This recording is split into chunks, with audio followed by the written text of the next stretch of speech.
just an excuse for me high.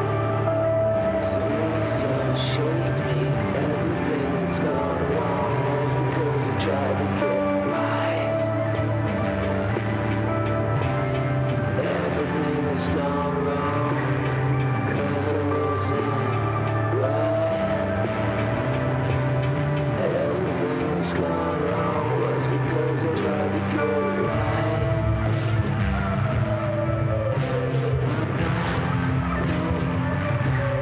To be right. Everything that's gone wrong was because I tried to get right. Everything that's gone wrong was right, right.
silly business when you know you're red, yeah. There ain't no half-life here, one can fathom regret. When you're tied to the endless chain to the infinite. All them lost little boys in them catacomb rooms. I'm just a rock kid, yeah, praying for a monsoon.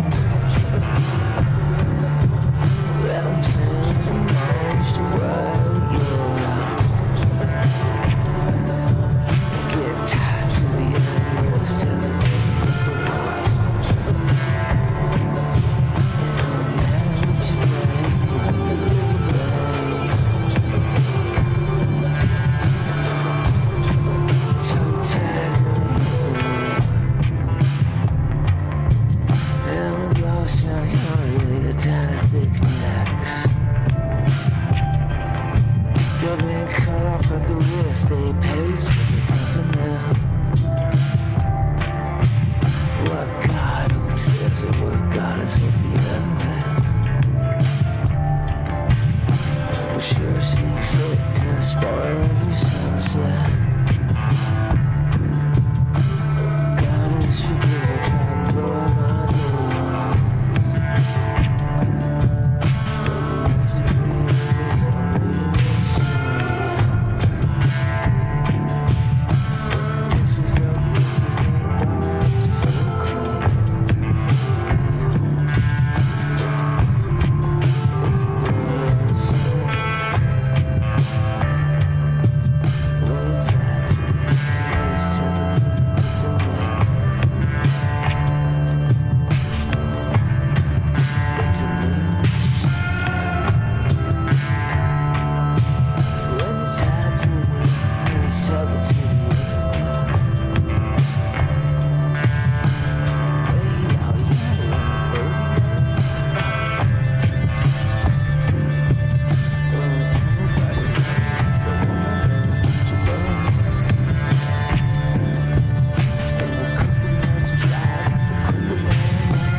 Check 1 2 1 2. Check 1 2. This place is a mess. 'Tis a mess. Of course, I'm trying to figure stuff out. Right at last minute, I switch everything around. Hopefully, you can hear me. And you can, because I can hear myself. So that's good. Hello, everybody. I'm going to turn my vocals. I'm a little loud, yeah. Awesome. All right, wow. Okay, what are we doing here today? What the fuck is happening? Hello, everybody. John Aside, Philip B, KB, all these wonderful, friendly old faces that I've missed. Not that you're old, just, familiar. Old in the OLDE kind of, odd line sung kind of, old English, old. I don't know. Anyways, as you can see, my stasis is insane right now. Basically, I am sitting in a dilapidated, once thoroughly lived in and loved, comfy living room that I don't think I've ever filmed in stream before. And yes, I have two cameras. I've set this very odd situation up here. This is going to be a camera to help magnify and show the many texts and books I'll be going through today. It's going to be ramshackle as always, folks. I apologize for connectivity issues. I apologize for sound gaffes. Bear with me. I am trying a completely new live stream setup using an old MacBook as the kind of brain, so it can get a little wonky. I've got OBS. I hijacked this old, action camera, put it on my one of my tripod plates, and hijacked it without a memory card so I could use it as basically a webcam. Now, normally I would use this as another source and I could cut back and forth in OBS. Alas, I wanted to experiment and get some use out of this big honking TV you see before me. Old souls, there you go.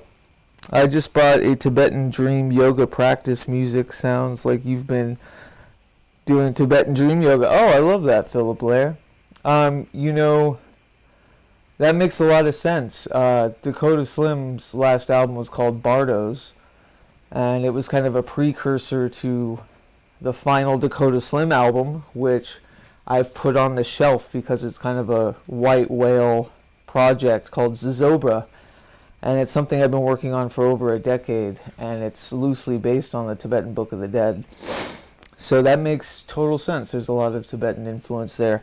As a matter of fact, we might come across some texts of that nature today. We like the real life unpolished streams, rarely as chill in a studio. Yeah, amen to that. If there's one thing I know how to do, it's a ramshackle. So it's going to be as messy as always. Obviously there was some choppiness with the music that I was playing beforehand. That was really to just kind of get OBS going. Sonder, I think that video tripped it up a bit, but all of that music was released between now and last month. That's all completely brand new music, using a cosmic calendar of sorts. I've released all this new material since early September, and the first EP of 3 EPs was released at the end of September, which a lot of that music's from. The very last song you heard was the October full moon release and recording of a song that's going to be on the next EP, which was supposed to come out this week, but I'll get more into this later.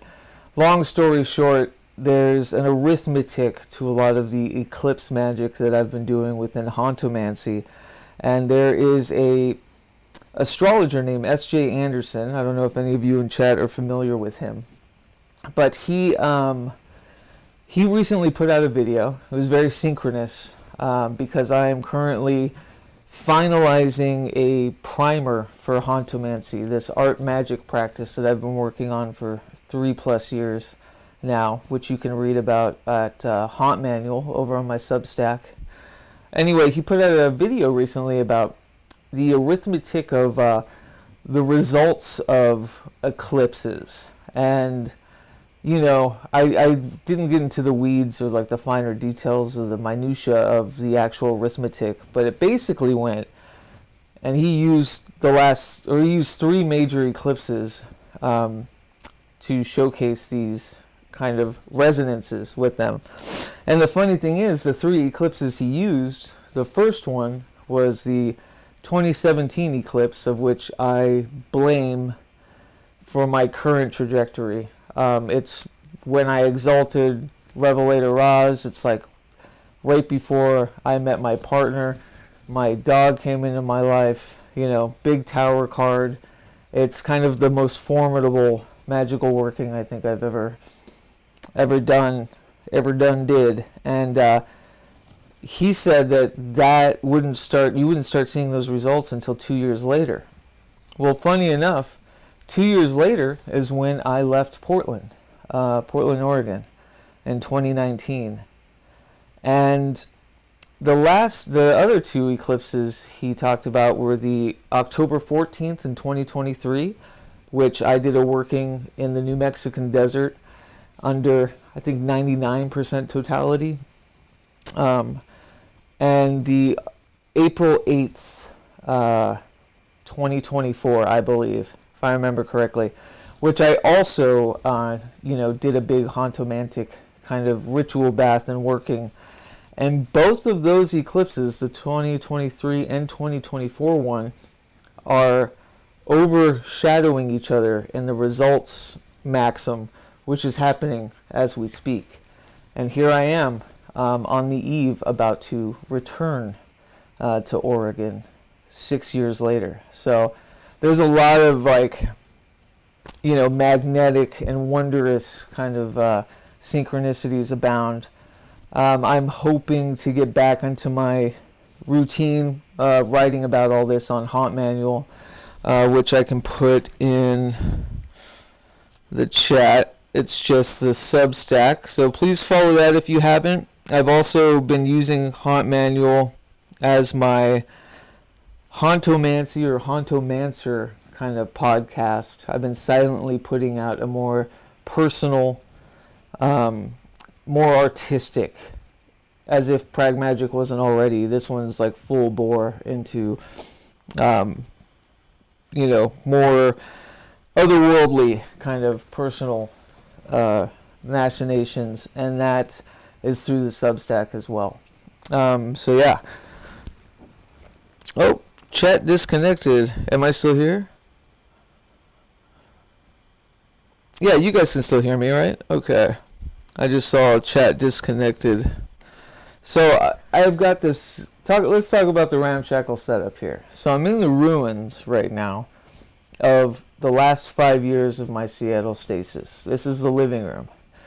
And this week we will be out of here. This is it. And this era of art, of living, of working has gifted me so much. I couldn't be leaving Seattle in a more somber, but also, so long and thanks for all the fish sort of way, because not only did it gift me a career trajectory that I had struggled with for a long time, but the dimming room here, my studio, countless albums, podcasts, writing. We launched We the Hollowed Somatic Magic initiative out of here. We've been sending for the past year through the Patreon, which I'll put here. Handmade cassettes, self-published micropress, books, zines, stickers, and folks can still sign up to get this in the mail as like a push and a punch towards micropress and somatic of the body, feeling things, to get away from this digital, ethereal, amorphous, hacker-dominated bullshit news factory, internet era that we all seem to be struggling against. And it's been wonderful. I couldn't leave Seattle in a more, jovial light. Like I'm not, for the first time in my life, I'm not running from something.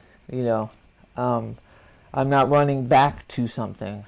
I'm actually, it feels like a progression, and it was through some deep meditation, and through concerns about community and resources, and for lack of a better definition of a home base or a home state, Oregon is the place I've lived the longest in my life, albeit in spits and spurts, and it's the one place that I've moved back to willingly, and this will be my third time moving there.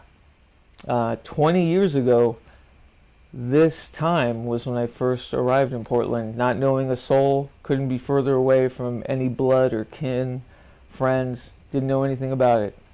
Got off a train because a train-hopping Mormon told me it was the Garden of Eden and I should stay a while. And I was on my way to Seattle.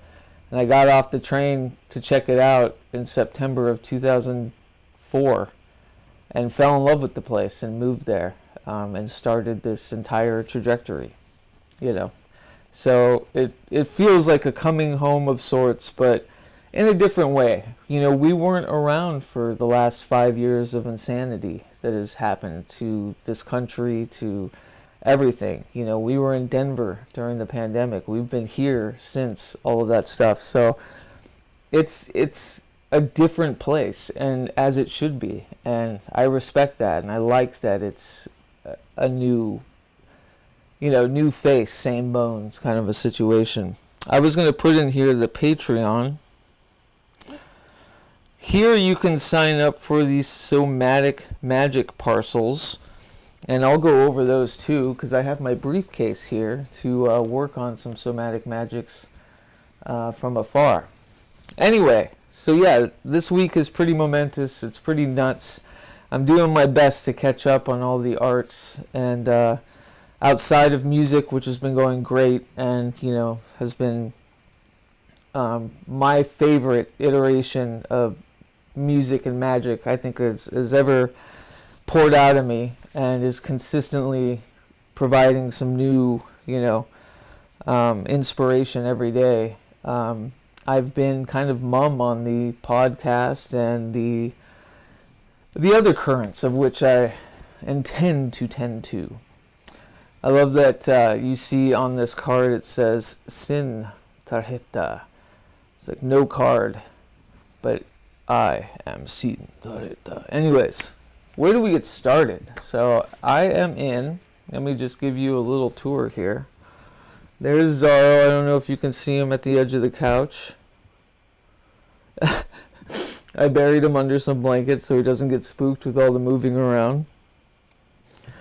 And this is kind of the madness of which I am betwixt here. So, a place in ruins. Here's a lot of the books. I've got piles around me. I've got piles behind me to go over. And you guys are going to join me as I saunter through the library of, of my life, basically. Of my life. Damn it, I wish this stayed. I basically just built this thing to stay here right before going on stream. Let me refresh the chat. Again, I appreciate all of you for stopping by. Let me refresh. There we go. And we're back. I've been getting really into building travel components so I could basically, I have a what I call the Divergent Music Box, which is a suitcase that I've fitted with a 4-track MPC, mics, all sorts of things, so that I can take it places and record to my, heart's content. And I've started building one for Videomancy, so I could do analog lo-fi video projection manipulation stuff in another suitcase. And then this suitcase will be the live stream setup. So all this gear is going to be in a suitcase soon, but it's just this little ramshackle old laptop, my $50 lavalier mic, my Shure mic that I found on discount, and this, which is a little touchscreen monitor that I bought to help build remotes or touch remotes for music and video manipulation. And what a better time than when moving to really assess and situate all this stuff. So that's me in the corner, me in the spotlight, losing my religion down here. And let's get started. Behind me are piles. I did find this. I don't know how well you can see this. It says The Adventures of Pete and Pete. Scene list, Pete Fest in Portland, June of 2013. This is the script. If anyone is familiar with the 90s television show Pete and Pete, in 2013, me and a good friend of mine were the band that played with Pete and Pete at the Hollywood Theater in Portland, Oregon. And I found the script unearthing. I thought I lost it, but this is our actual stage production script for them, and we got to play all the classic songs with Pete and Pete. I was mostly on bass and guitar, and we played. If you know that show, it's very musical. Polaris is the band that does a lot of the music, and the lead singer had passed away a few years ago, so it's one of the best nights ever. But it's a very niche community of Pete and Pete fans, and I was able to play with Mike and Danny, both Pete and Pete, in the band. And I uncovered it going over things, but this is the script. So that's pretty neat memorabilia right there. Adventures of Pete and Pete. I didn't get them to sign it because I don't really care about autographs. I never have. I care if you customize it or scribble in it, or if it's defected because you've taken it somewhere. I don't like the pomp and circumstance of getting an autograph. I don't think it captures a person's essence at all. I think it's contrived and weird. So I'm always bad about, getting people to sign things. That is to say, if you're given a book and it's signed to you, and the whole intention was this person sending you their novel and signed it over to you, that's different. That's beautiful. But at the end, I could have gotten them to sign this, or at least got the producer's one. That's what I would have loved, with all of his markers, notes and everything through the script. But yeah, Adventures of Pete and Pete. And if those of you know Pragmagic's history with Halloween, Halloweeny, the Pete and Pete episode, is a must-watch this spooky season. So please look up Halloweeny from Pete and Pete. And when you watch that, you'll get the mind's eye image of me rocking out with the redheaded brothers. But yeah, so I've got to start some intentional piles here. Some of this stuff, I was thinking today, I'm not a person that categorizes books, autobiographically. I'm very much a pile person, and this is a habit I don't want to be in.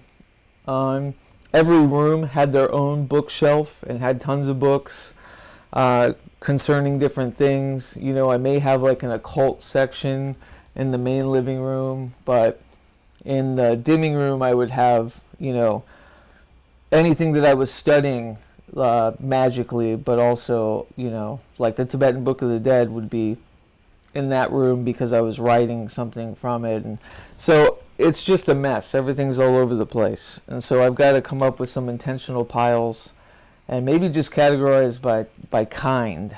So, yeah, maybe we'll go through the sentimental stuff. I also found this.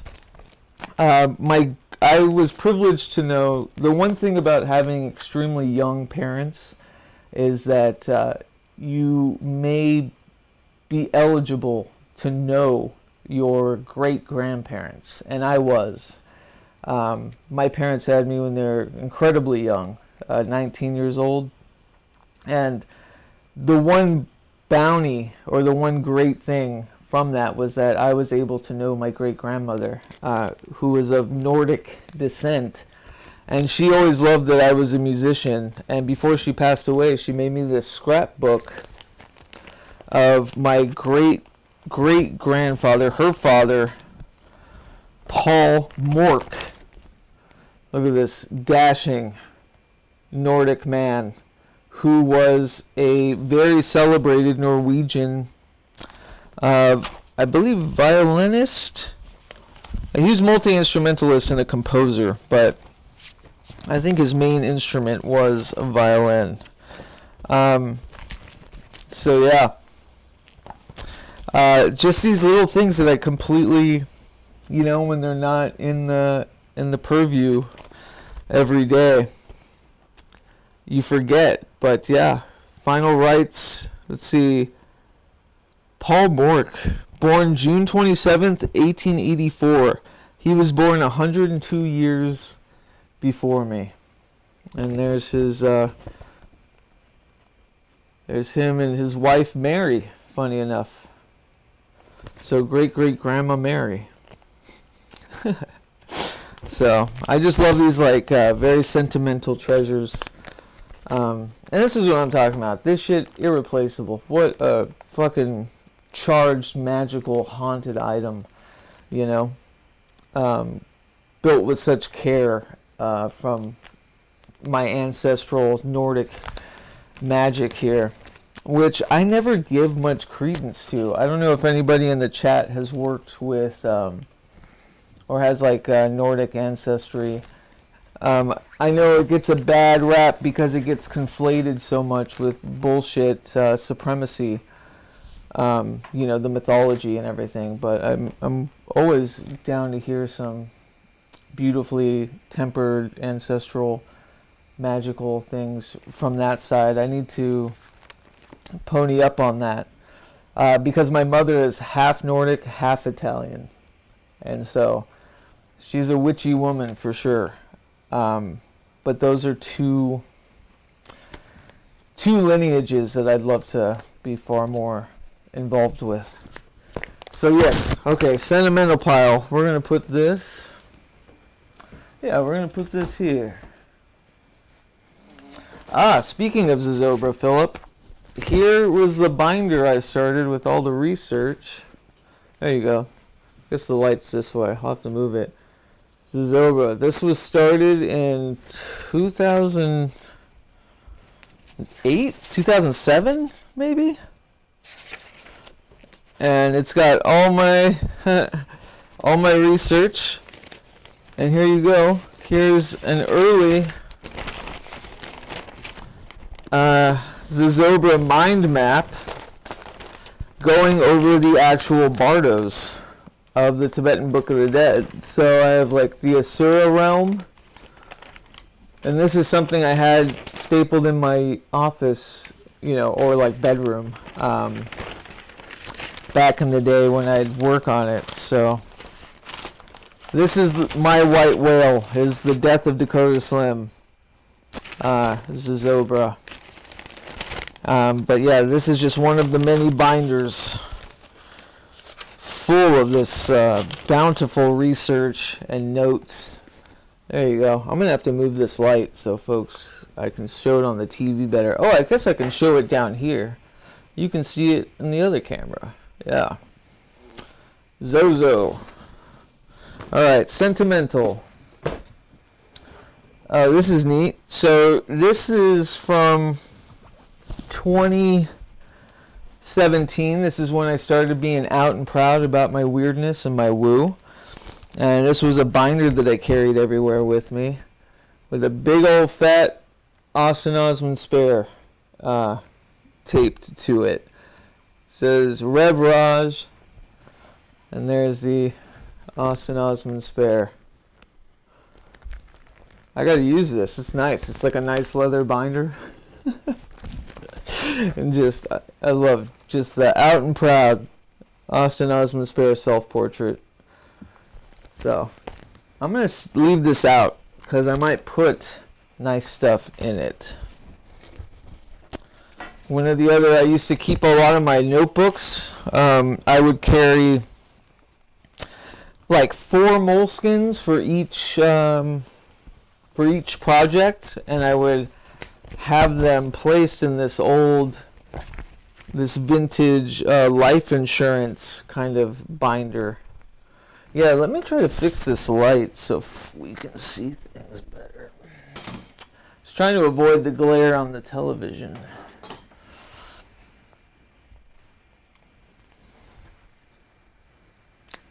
Not quite. Still dark. Yeah, there's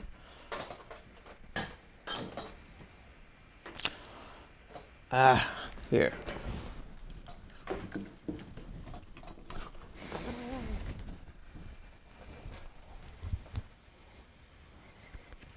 There you go, it's a little better. I think I can raise, let's see. Try to lighten it up. It's going to bleach out this light in the back. But yeah, you can see the leather working on it. I think it's leather. Yeah. But it folds out. Man, I was a man of many accoutrements back in the day. I had like all my notebooks in this. I gotta get back to this. Let's see. Yep, Philip Blair says, yep, I knew one of my great-grandmas. Her mom was from Sweden. Lovely. Been a while since 2007, the first time I ever clicked on YouTube. Yeah, crazy. Crazy how far we've come. Oh, man, more binders of Jesus. Original work, all sorts of stuff. Oh, yeah. See if you can read that. It says, New Directions in Parapsychological Research. This was one of the vintage pamphlets that I got. It's from the Parapsychology Foundation and from a Joseph Rush in Boulder, Colorado. New York, New York. Proceedings from the First International Conference of Parapsychological Studies. So yeah, this is good stuff. I haven't seen these in forever. This was hidden in a book.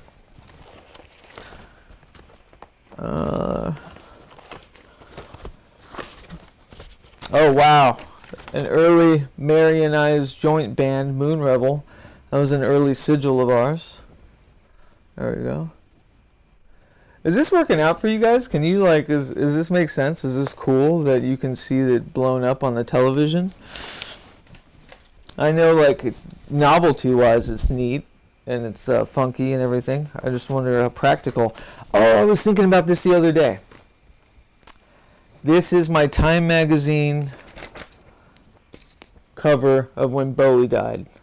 This is a cherished item, and I was thinking about this as I was listening to Black Star, as I am often do, especially in my ruminating on the finality of biological death.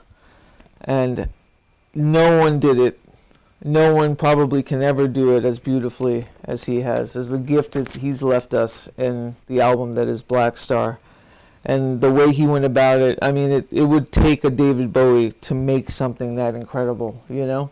It takes a lifetime of every minute David Bowieism of every influence, of every lived experience to create a record like that. And yeah, this is one of the saddest. I'm not a hero worshiper. I don't like, I don't put humans on pedestals. But he was a rare case. He was one that kind of, Lynch was another one that kind of surpassed or transcended that mold. It's like, it's not hero worshiping, it's just admiring the ineffable works of such a great creator. So yeah, the Time magazine when Bowie passed away. There he is in all of his glory. Fuck, that's a beautiful find. Let's see. This is more gobbledygook to be filed away. Let's put that in there. Old piano book. A Shure microphone bag. We're just getting through the bric-a-brac. Oh yeah. So when I was creating the Divergent Magic grimoire, the way I had to utilize it, I had to use it for it to make sense. And so to design it, I went through all of these printed layouts and structures to get to the meat of how I was going to lay it out. Because even though I used the schema and knew the schema, I wasn't sure how, to fit the boxes and whatnot. And this is my favorite, and what I'm going to do for Divergent Magic Volume 2, which is going to be way more girthy. It's going to involve astrological context to it, thanks to help from Frater Perseus. It's going to have a lot to do with building a sacred space and, haunted altars and corners. And I'm going to keep this length because the length of the right cycles I thought was awesome. So they kind of fold out like a poster. I've just got to kind of redesign and retrofit them. But yeah, this one was for the 2023 Hauntomancy mixtape. Little Wind, The Shadow. Yeah, so this was a Hauntomancer and Pragmagic episode. This is the Divergent Magic ritual I drafted for that very episode. So I'm showing my work here. Is it sigils? Yeah, this is good stuff because this is, this is world building here. People listen to an hour-long podcast or whatever, and they think, "Oh, cool! It's artistically cut up," and it's hard to convey just how much goes into this stuff and how much backhand and high intention is dripping through all of it. So yeah, there's just more right cycles of many rights. This one is Father Karras. This is for a song. So that's a Divergent Magic right for a song. And yeah, I think that's well enough to share. Divergent, heck yeah, says Philip. I know, brother. I can see it clearly when I look. I'm listening while... Okay, that's great. Yeah, as long as you guys can see it when you look at the screen. But yes, please take me with you to do your Sunday tasks, as I am multitasking myself here. 2023 was like 2 weeks ago, it feels like. I don't know. I have soared tundras of time, I feel like, since 2023. October of 2023, Mary and I were on a cross-country tour. We did the Moon Revel tour, the Eclipse tour, and it was incredible. We played Long Beach, San Diego, New Mexico, had the best time in Taos, Utah. It was incredible. Formative time of my life, 2023, and especially that tour. And I can't wait for everyone to hear Mary's fucking album that she's been working on for a long time. It's almost there, and it's incredible. So yeah, that'll be out soon too. All right. Getting my piles situated. Yeah, this was just another. We'll do this. All right. Mary got me this as a gift, which I love. This is How to Shoot Pistols and Revolvers Guide. Let's see. It's signed by an E. King Ripley in Seattle from 1908. And the images are just the coolest. Breaks down guns for you. Oh, look at it. I have a little bookmark in here. Looks like a little daguerreotype of some highwaymen. But yeah, she's always getting me trinkets like this, and they're the best. Another little actual photo from 1900. It looks like the Dust Bowl era. They're wearing suspenders. And that grass does not look like, or that farmland does not look very farmable. So I'm going to place that in the, was it the 30s? Here's, yeah. This is how you hold a Colt. Anyway, I love this stuff. So yeah, this is going to be another pile, because like in our living room we'll have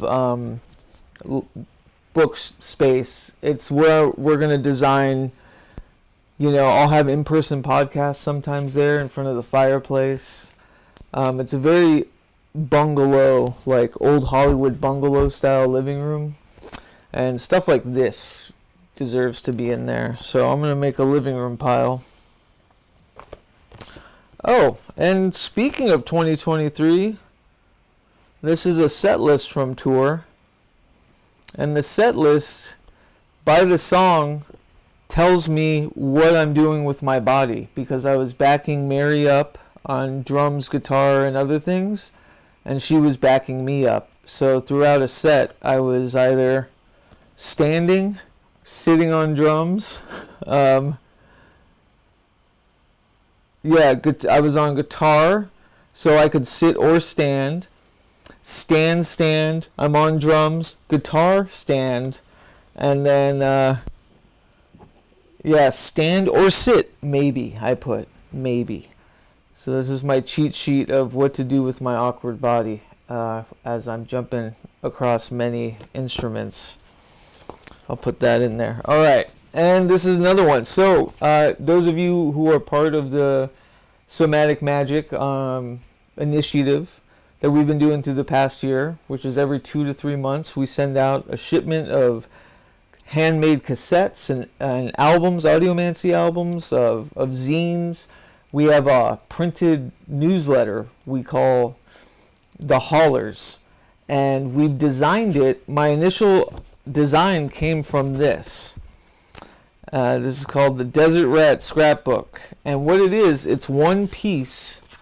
It's an old newspaper, but it's one piece of paper, folded and designed and crafted fucking amazingly. And so this was my idea for how we were going to do the haulers. Low cost. See, I didn't even fold it back right. There we go. Low cost, one page. We were just going to, design and make the layout so that we could fold it into a kind of a pamphlet book form.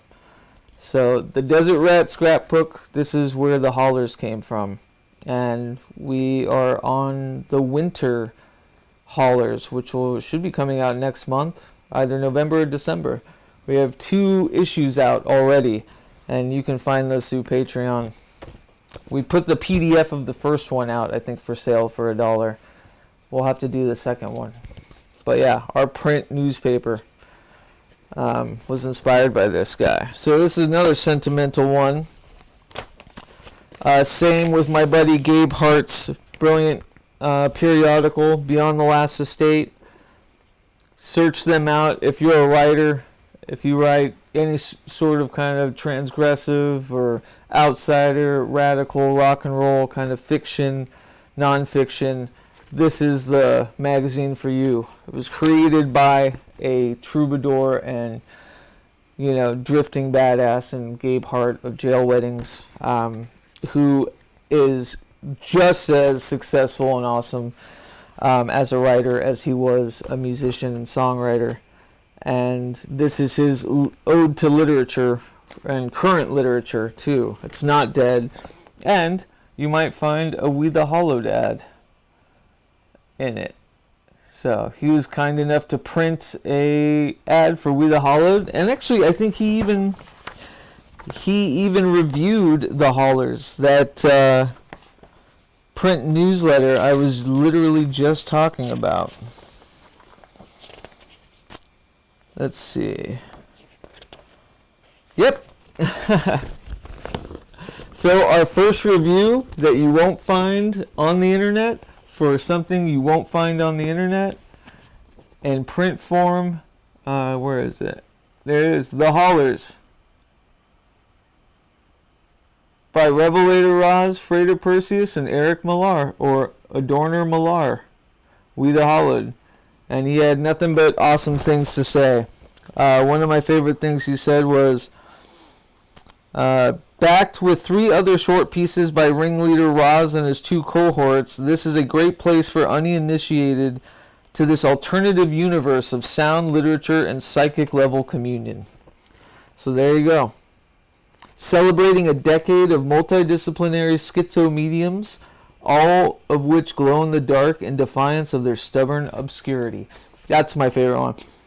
We glow in the dark in defiance of our stubborn obscurity. Never before have words been so revealing to me about my life as an artist. Stubborn obscurity. I'm not trying to be obscure, but maybe because we are doing things the way we're doing them, we're being stubborn about staying obscure. So that's pretty funny. I love that. But yeah, so Beyond the Last Estate, check it out. I've got many Gabe Hart here. I think I actually just saw his pile. So Gabe Hart, who I've had on the podcast a couple of times, his first book, or his first it's twin novellas, actually. His first printed work, I should say, was Virgins in Reverse and The Intrusion. And this is a great first read, a beautiful introduction to Gabe's, madcap mind. But he also does awesome things like The Rites of Spring. It's this little pamphlet of fiction and an awesome Halloween time kind of murder mystery. And his main book that he just released, his first actual debut novel, which I have somewhere. Aha! Right here, On High at Red Tide. Yeah, please check out Gabriel Hart, especially this book. This is a fucking cool book. It's wonderful. And I went to high school around kind of where he grew up for a few years, and it's so revealing to me. I feel like we know the characters he writes about in here. I feel like I knew from my past. Just a bunch of punks, sun-bleached punks. So yeah, great book. Check him out on the podcast too. He was one of my most recent ones before I kind of took a halt to focus on other projects. But yeah, On High at Red Tide, Gabriel Hart. So Gabe Hart, I'm also putting sentimental. Here's another conundrum I have. Not only like being somewhat of like a de facto, I guess, publisher, and having friends that are avid publishing titans to me, outsider artists that are fucking brilliant and putting out lots of work. I have a lot of friends' books and materials. There's a part of me that wants to separate them from the rest. I know that's not, I shouldn't, because they should be along the pantheon of all the other writers of, all time or whatever. But for my sentimentality, I always like to keep a separate shelf of, my dear friends' works. So I might still do that. I'm actually looking at a bunch of Eric's right now. Eric Millar, who you know from We the Hollowed. he has a whole shelf dedicated to him, and that I still read. And the motherfucker's putting out another book already. And in it are going to be some illustrations he's using for the We the Hollowed scripture that we're currently writing, that has just been on hiatus because of this move. And yeah, his art just gets better and better, and he put out a new collection of his art called Wombat 2.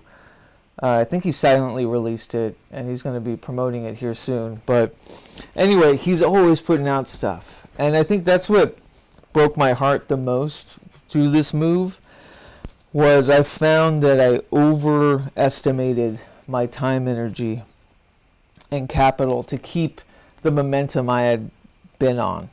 You know, through all of this, through working 60-plus hour weeks, through this move, through trying to find a place to live in Portland and travel and all this shit, I was also releasing music and keeping to a weird cosmic schedule where, you know, I only adhered to my arithmetic of songs. The new songs came out on the eclipses last month.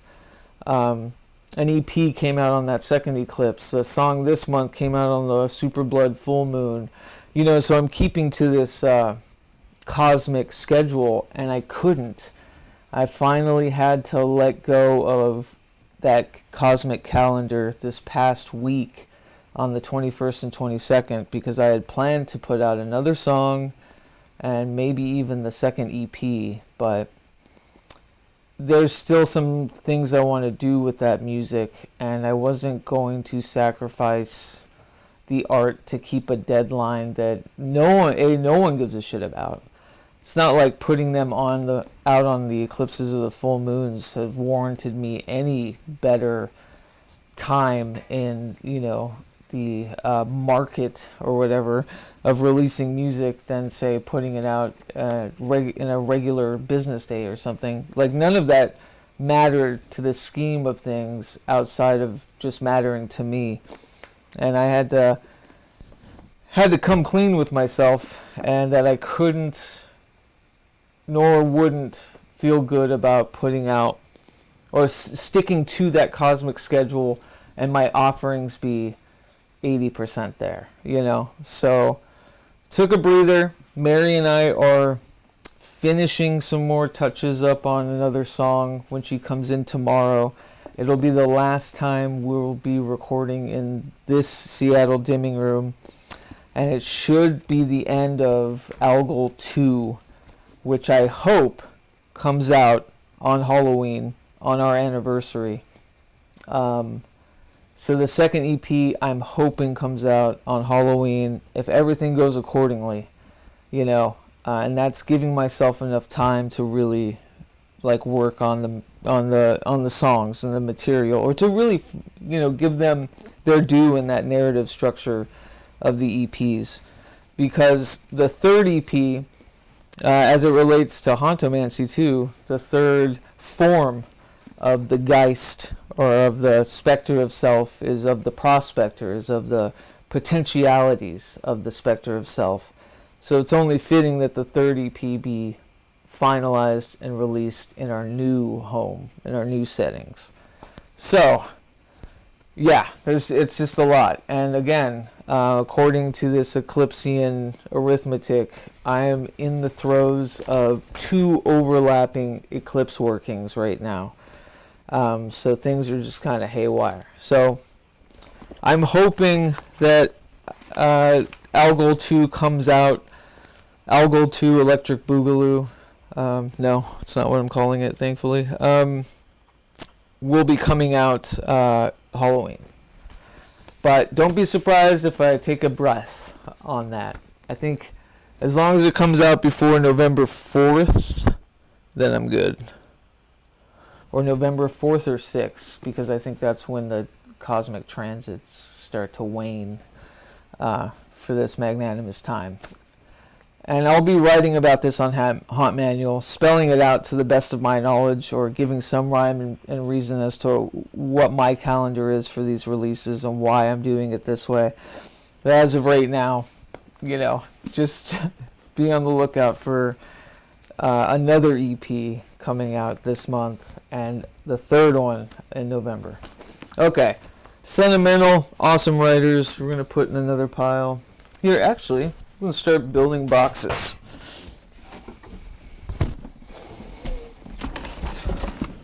Yay! How's chat going? Sorry, I'm gabbing my way through this. This is no way, by the way, to pack a house if you're in a rush. This is motivation haltering. Let's see. Philip says, Wombat, LOL. Is he from Australia? No. Wombat is an acronym. Let's see if I can remember it. Worried something brain. Yeah, I'll have to think about it, but no, it's a specific acronym that he utilized as his naming device for his art collections, Eric Millar. The first Wombat came out a year or two ago, and I have it around here. I'll bring it up when I come to it. Alright, so first box being made. Let's actually I'm going to set these aside too, because I want to get the heavy ones out of the way. And boy, do I have heavy books.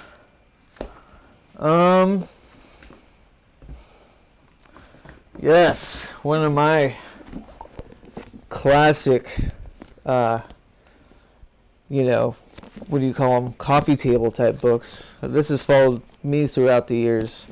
It's kind of a design language and style guide for film noir. And it's a thick film noir. Completely updated, 3rd edition. Most famous book on film noir. It's an encyclopedia of all of the film noir, I think up into neo-noir, some neo-noir, but really it encapsulates the true film era that was film noir. Started with like Detour with Anne Savage, and then ended around,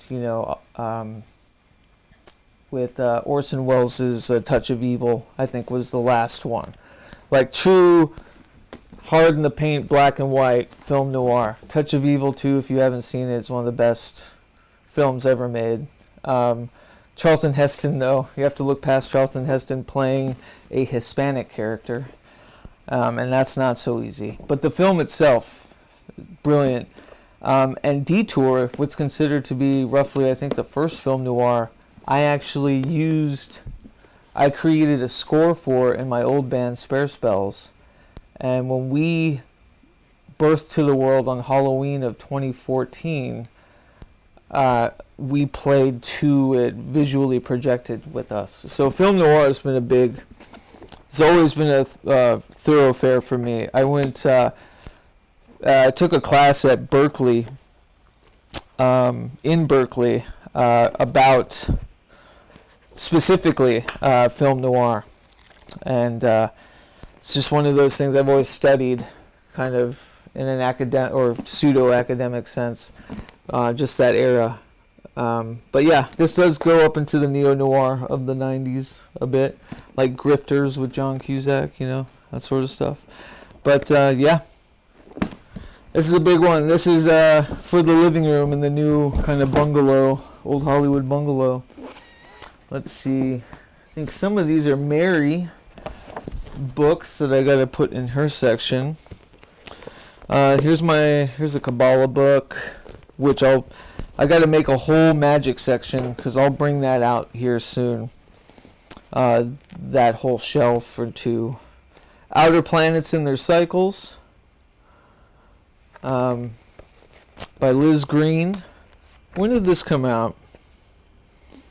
1983. Classic. And it goes through the structure, the astrological structure of the psyche and its relation to inner and outer planets. And it does birth charts of Hitler, Marx, Lenin, Freud, Kennedy, Salvador Dali, the birth chart of the Union of Soviet Socialist Republics, the beginning of the Piscean Age, the beginning of the Aquarian Age. This is a really cool book. Birth chart of the USSR, November 7th, 1917. Beginning of the Aquarian Age here. It's kind of bleached out. Yeah. This is a really cool book. I'm going to set this aside because I do have kind of an astrological section. Let's see. Oh, and my good buddy Logan has a friend in Taos who created a tarot called the Tarot of Plants. I don't know if anybody's come across it, but she's really cool. She's a really awesome artist living in Taos.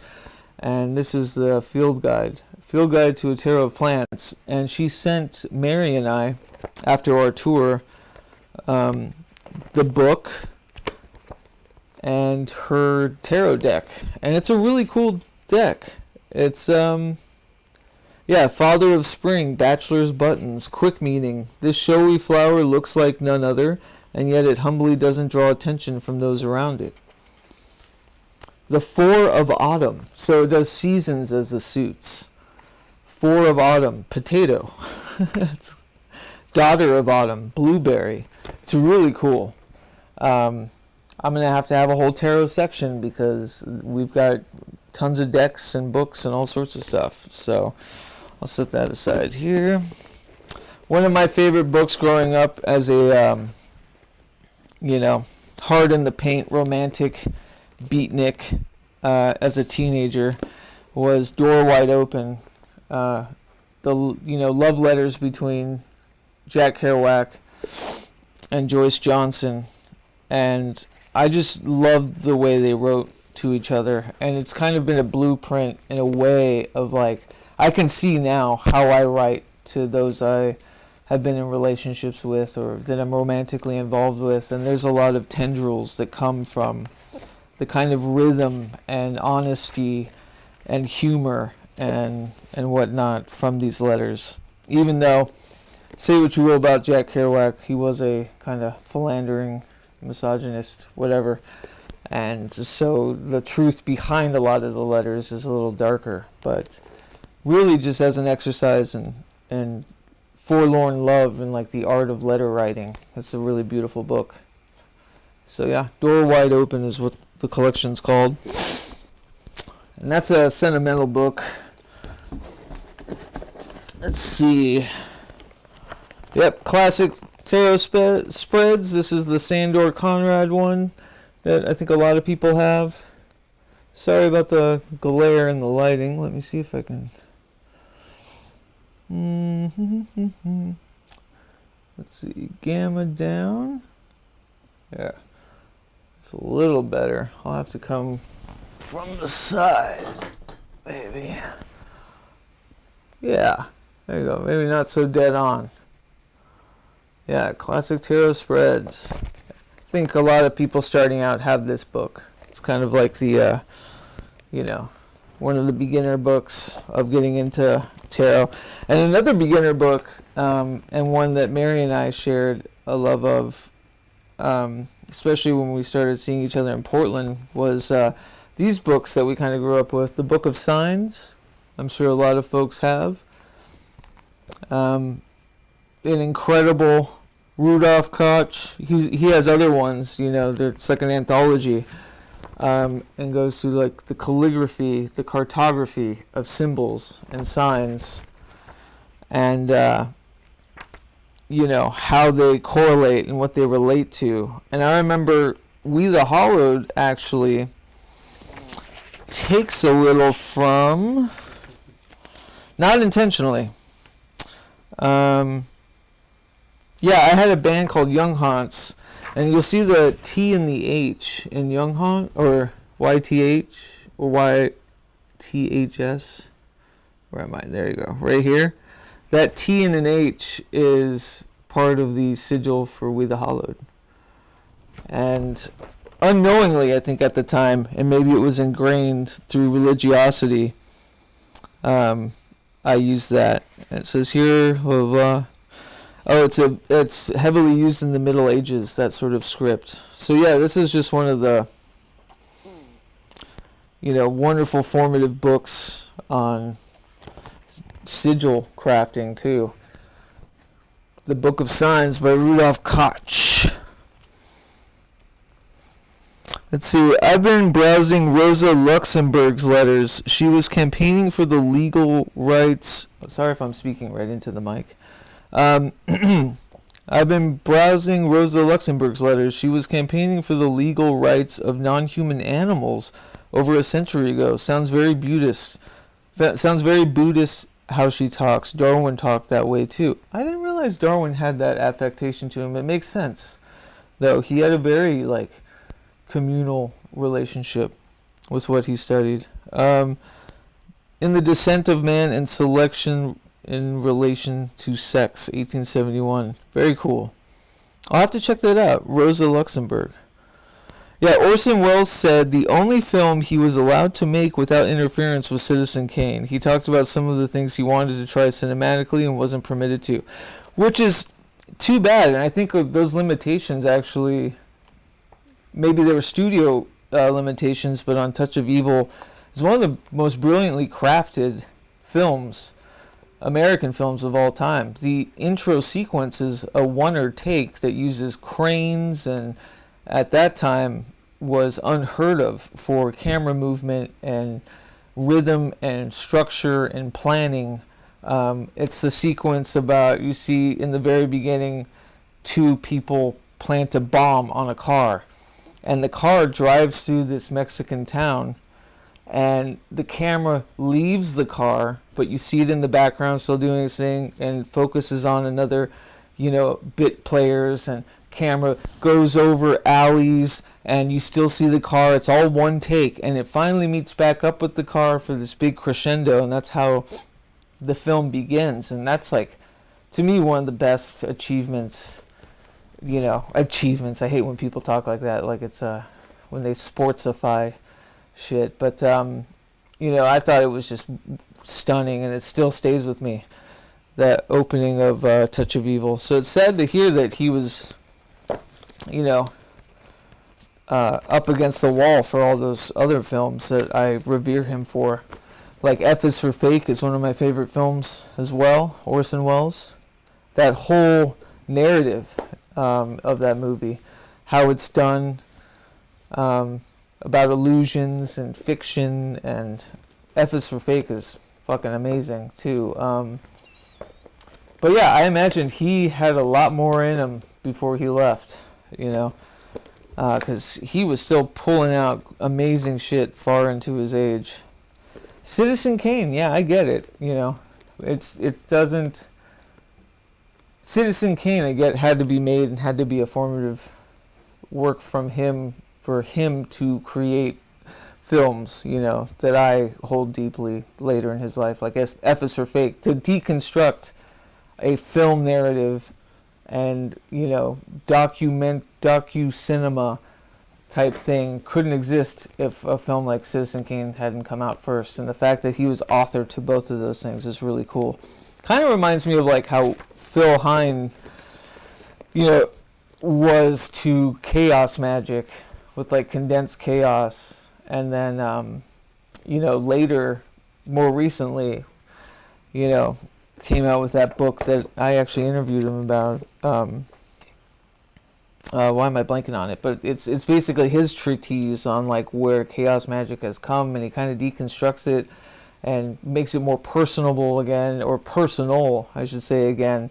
And it's condensed chaos had to exist for him to have the life experience after which, for him to deconstruct the thing that he helped birth. Yeah, it's super interesting. But I love stuff like that. I like it. I love it when artists and creators aren't afraid to, pin their holy works against a wall and test their mettle. Yeah. The long take. Yeah. He did his best to push against the walls they placed around him. Yeah, and I think limitations are good, to a degree. I mean, limitations could be said to be good. where they're coming from and what kind of limitations matter. And studios and suits and uncreative people with money getting in the way are rarely helpful. Rarely helpful. Let's see. Oh, yes. So when I was testing out, putting out Divergent Magic Grimoire, I also wanted to make my own stylized journals that I'd have for myself, because you'll see later, I have a rhyme and meter, and it would be cool to have a consistency with all my journals. So I tested printing blank 300-page books on Amazon with my design. There's the Dissolver Echo Resonar. Also the sub-names of the EPs I've just released. Algol 1 Dissolver just came out. Working on Algol 2 Echo. Algol 3 Resonar comes out later, December maybe. But anyways, yeah, you can still find these on Amazon. They're hidden somewhere. I had to search hard to find them. I'm not sure you can do this anymore. I might have been the last bastion of somebody that could literally just print blank 300-page books, because I could see them not being fulfilling for them in any way. But I like them, and they're my go-to kind of studio notebooks. This was an early one. It said My Grimoire. It's very corny. I've changed that. I forget what to. I think it says Prag Magic now. But yeah, you can find them on Amazon. I'll have to hunt that, make a note of that, and find that later. But blank, if you want blank paperback books with a really cool design,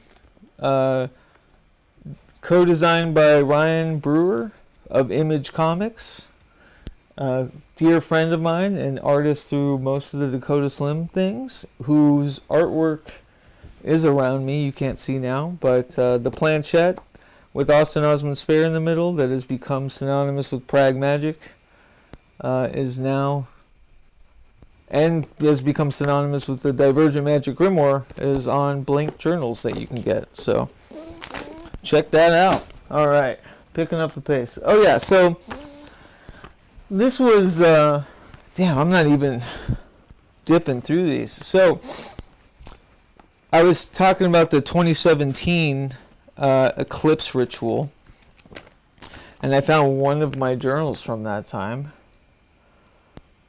Rev Raz, Weedall 2016-2017. Might be right before. Yeah. What does it say? Revelator Raj, what does it say? Revel.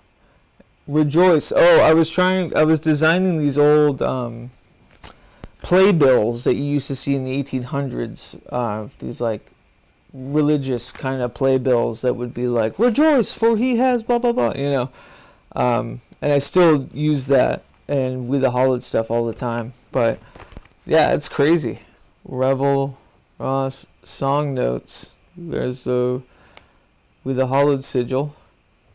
That TH I showed you from the symbols book. Yeah, crazy. So I'm finding these loose journals that should be with the other ones all over the place. This is why I'm doing this. Oh man, holy shit. So my old band Spare Spells, which was a concept band and the last band I think I'll ever try to be in, that fell apart like every other band because one person was more interested, more motivated than the rest, and the others were doing it as kind of a hobby, or it's a hobby. But anyways, when we released our album The Narrows that I slaved over, this big conceptual record, I put out a zine with it, and I found them. A lot of times I don't keep a lot of the things that I print and make. I'm not sentimental in that sort, or like have like a, you know, an archive of my own albums and printed stuff. I like to think that they're out floating in the world, if not the dump somewhere, but it's cool to find this fiction that I wrote This was the first zine, and it was supposed to be a comic book that was eventually going to come out because the album was a conceptual record. And for the release, I printed these little zines from IPRC. Yeah. Download the companion album, The Narrows, at any online music retailer. This was the Spryer for the forthcoming companion novel, The Narrows, written by Keats Ross. Another abandoned project because, well, the band kind of dissolved. This ended up being more of a solo album anyway, and so this was right before that switch to Revelator Ross full time. But something in the docket for the We the Hollowed archives too. Oh, and this is cool. I met this guy at the Zine Fest, and he came to one of our We the Hollowed salons. Andrew Gomez, if you're out there, I need to find you and just follow you and give you shout outs because I love this. This, I See Demons, is an illustrated goetic grimoire. It's called an illustrated goetic goof. I See Demons. And it goes over all of the demons, their sigils, and their attributes, as you would have found in, the Ars Goetia. But in his awesome comic form.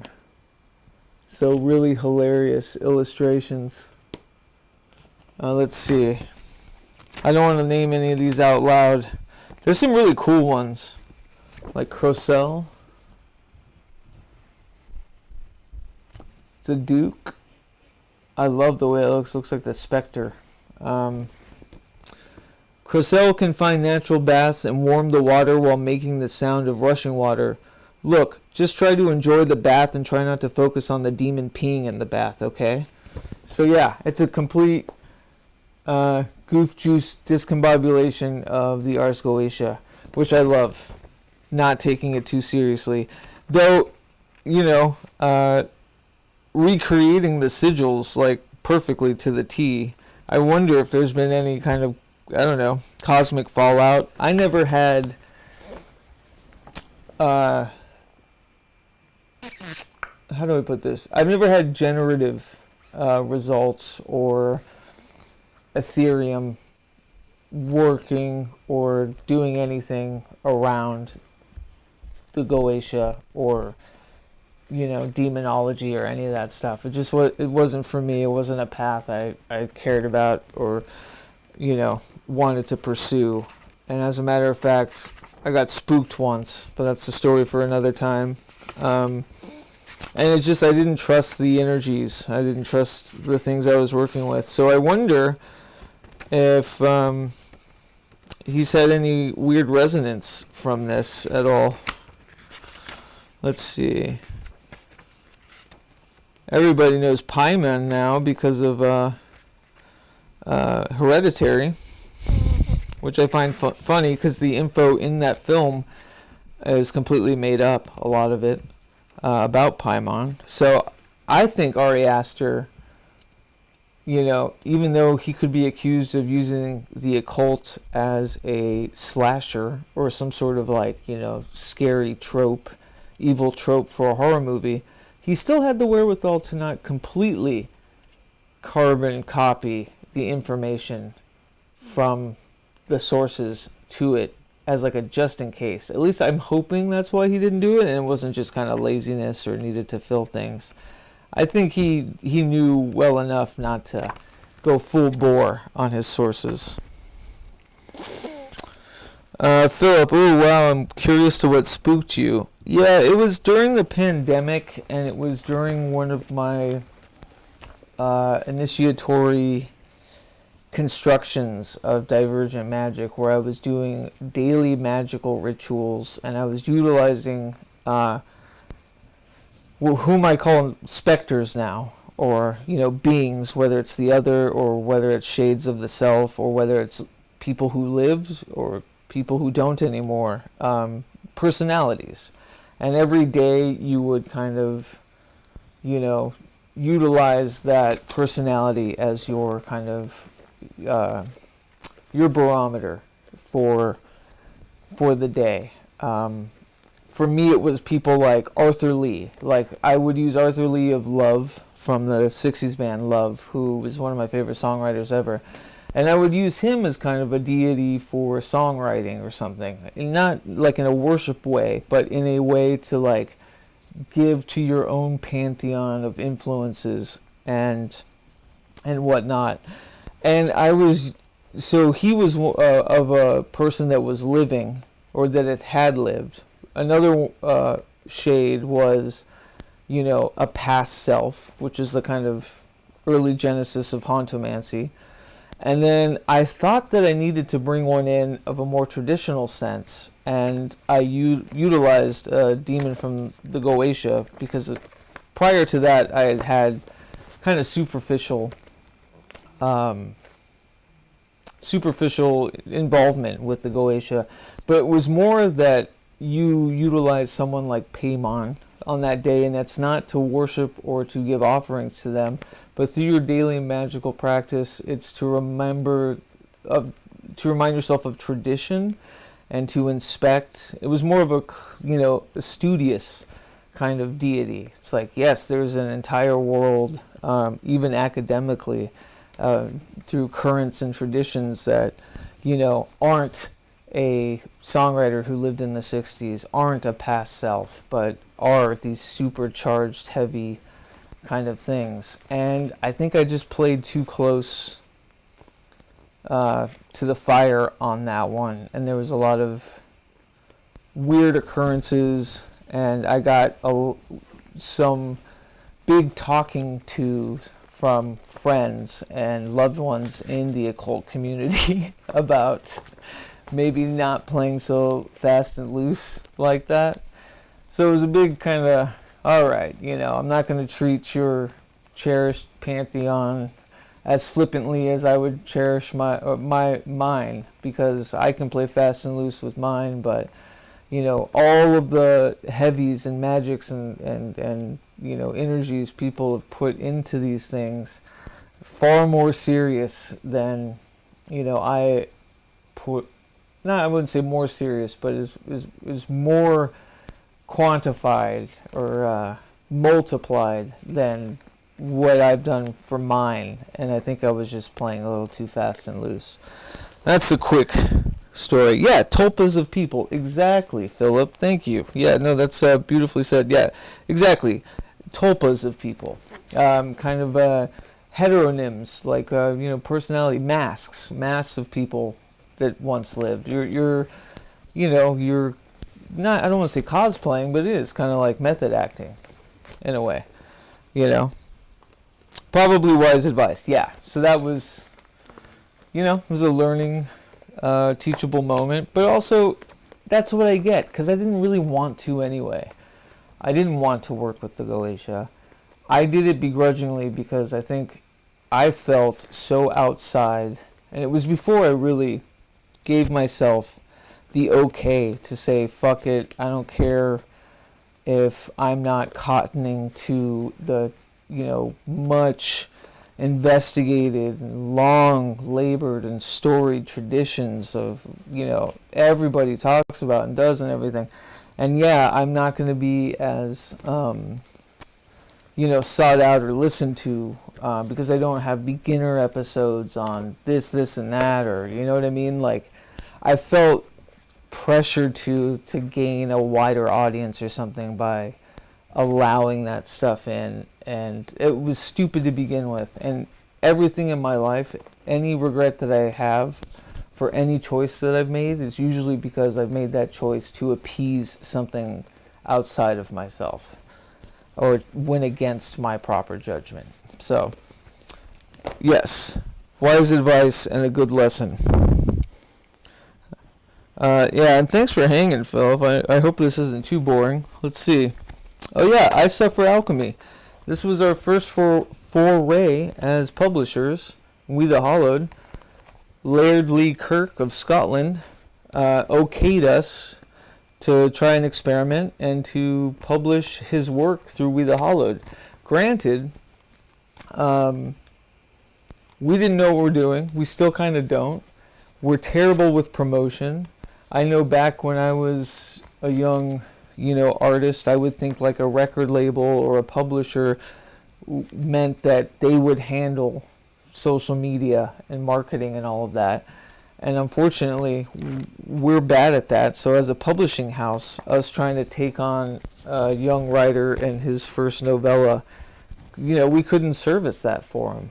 We're a very niche community that, rests on our own kind of ecosphere. So he was able to take the book and do something else with it. But, a cool first attempt at trying outside of We the Hollowed Haunts, or outside me and Eric's works. We the Hollowed Press. So yeah, hope Lee's doing well, and we're sorry that we're not. We had to learn the hard way. We're not kind of traditional in any sense of the word, as far as publishing goes. And I hope you got some bigger viewership for this great book, I Suffer Alchemy, which you may still be able to. I know you can purchase it through him wherever he's selling it. So check that out. Alrighty. I think it's a break time. I'm going to take a break. I'm going to put on some music. I'm going to stretch my legs. I'm going to grab a beer. It's beer o'clock. And kind of organize what I have so far. When I come back, let's just dive into the nitty gritty of the cool occult books and all that sort of stuff. Alright. I'll be back later.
What God of the stairs of what God is of the endless.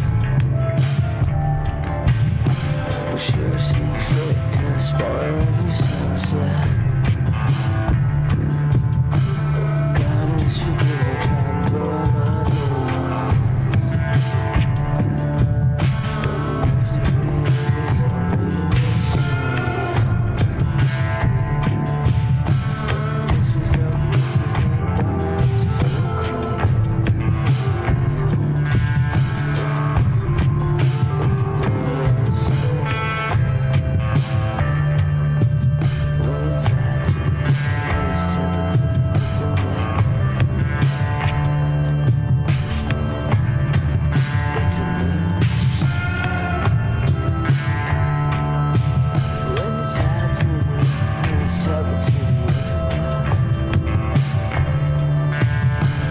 Hey, how you doing,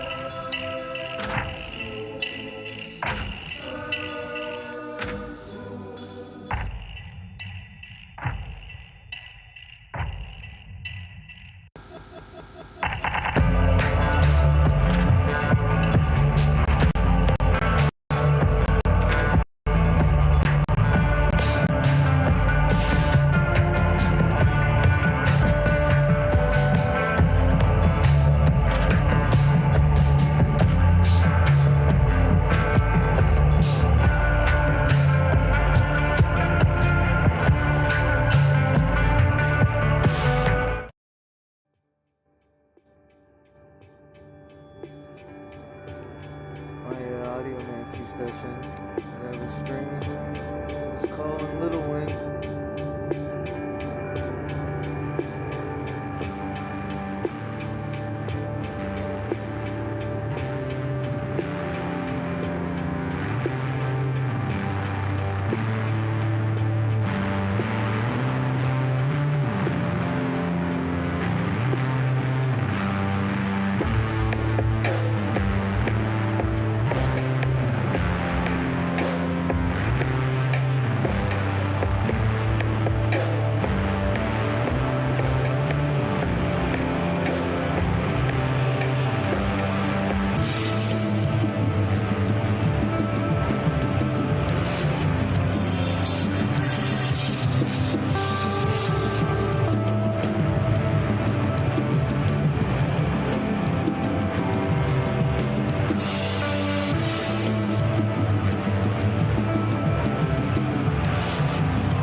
Just an excuse for the high. So please don't shake me. Everything that's gone wrong is because I tried to get right. Everything that's gone wrong, 'cause I wasn't right.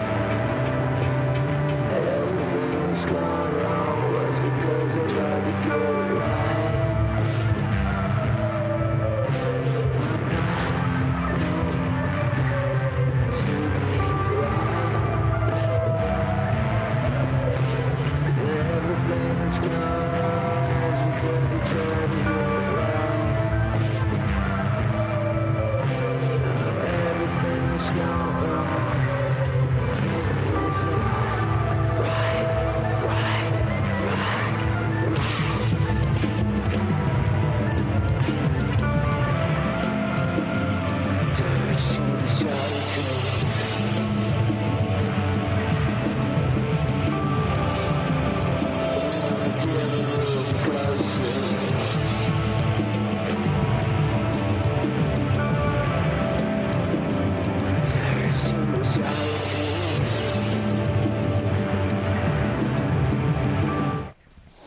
All right.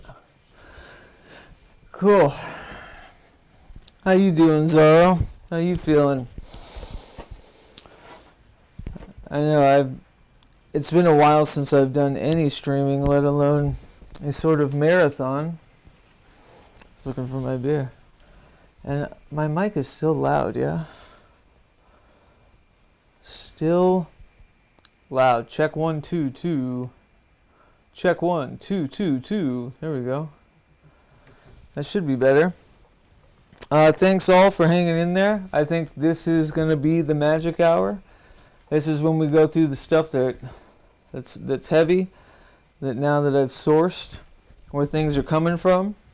It's a bit of a pigsty in here as I kind of collect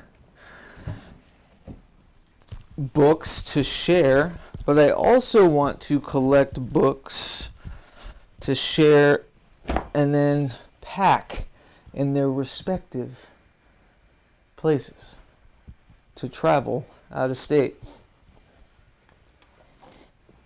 So it's about beer o'clock. Grab a beer or a spritzer, a seltzer. Part of my routine. I'm obsessed with these huckleberries. San Juan, a local distillery who makes these huckleberry seltzers. It's what I've been drinking since being up here. I drink it all the time since quitting hard liquor and beer in general. This is pretty much all I drink now that's any sort of alcohol. So, all right. How do we do this? Hi. Okay.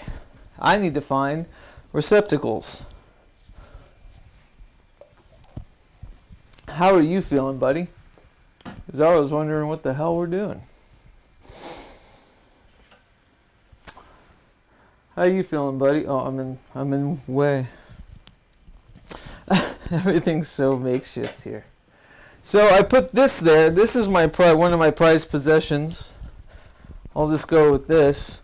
You can see on the television the cosmic trigger, but it's not just any cosmic trigger. No, it's a very special one. It is the one inscribed to my father from the man himself. Let me see if I can. Always want to be careful of the binding.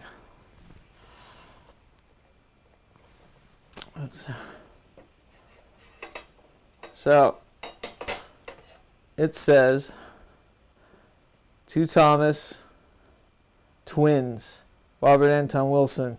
And the story goes, people that have been following the Prag Magic podcast since its inception in 2018 or so will know that my father had him on his talk show in the early 90s, late 80s, on a public access talk show my father hosted, and was a huge fan of Robert Anton Wilson. He was gracious enough to allow me to use that interview and put it out as a podcast, which you can still find in the early episodes. But it's one of the coolest things my dad ever gave me, because he knows how much it means to me now later in life, all of this stuff. And here's the classic 23 Enigma illustration. See, I had this pretty cool with, like, I can set this here. But now it's like, yeah. There's the 23 Enigma. But yeah, it's just a really sweet gift, and it wasn't too long ago either, which was very interesting. He's not very a sentimental person to me, so for him to give me this was really cool. I'll take what I can get. Oh.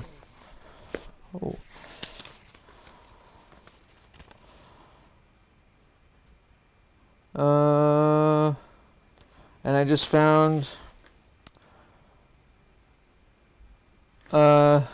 notes, handwritten. I don't think for me, but my dad wrote. Whoa, this is nuts. They look like speech notes. The time I'm gonna read this. He's probably gonna hate me for it. Let me just pre-read and make sure that's not anything.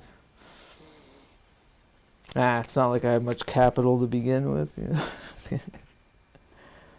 So it seems like a speech, but he does mention in here, my son asked me once whether I thought ETs really existed. I detected a slight fear in his voice in case I said yes. I was torn between not wanting to freak out my 7-year-old child and not wanting to lie to him.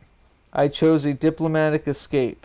Some people say it's really just imagination or something like that. The whole situation made me realize that the time has come for me to utilize this medium to talk about a very important topic. Oh, I think I'm missing that, but that's really poignant. I don't know if he knew that he had some speech notes in here. I wonder if that's from his interview days back in the day. But yeah, so this is prized possession going in the glass case. Robert Anton Wilson, autographed, inscribed to my father. And he wrote twins because Thomas is in relation to twins and Gemini. And I think, what is it, the Greek word Thomas means something like that, like twins or something? Or there's some biblical Greek thing, and I think Ra was picking up on the fact that they were talking about that earlier. I love that Henry Miller has a blurb. Henry Miller is one of my favorite authors ever. He has a blurb for Cosmic Trigger. He says, "We've needed this for a long time." I love that. It's cool to see Henry Miller fucking big up Robert Anton Wilson. I don't know why I've never made that connection before. So yeah, heavy stuff, but this is a prized possession. Robert Anton Wilson inscribed to my pops, which I've got to put in a special box, which I don't have made. I don't have a special box made, because every box is special. You know what I mean? Let's find something small.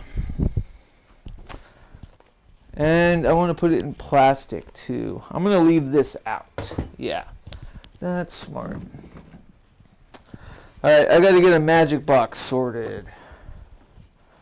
Here, what I'm gonna do is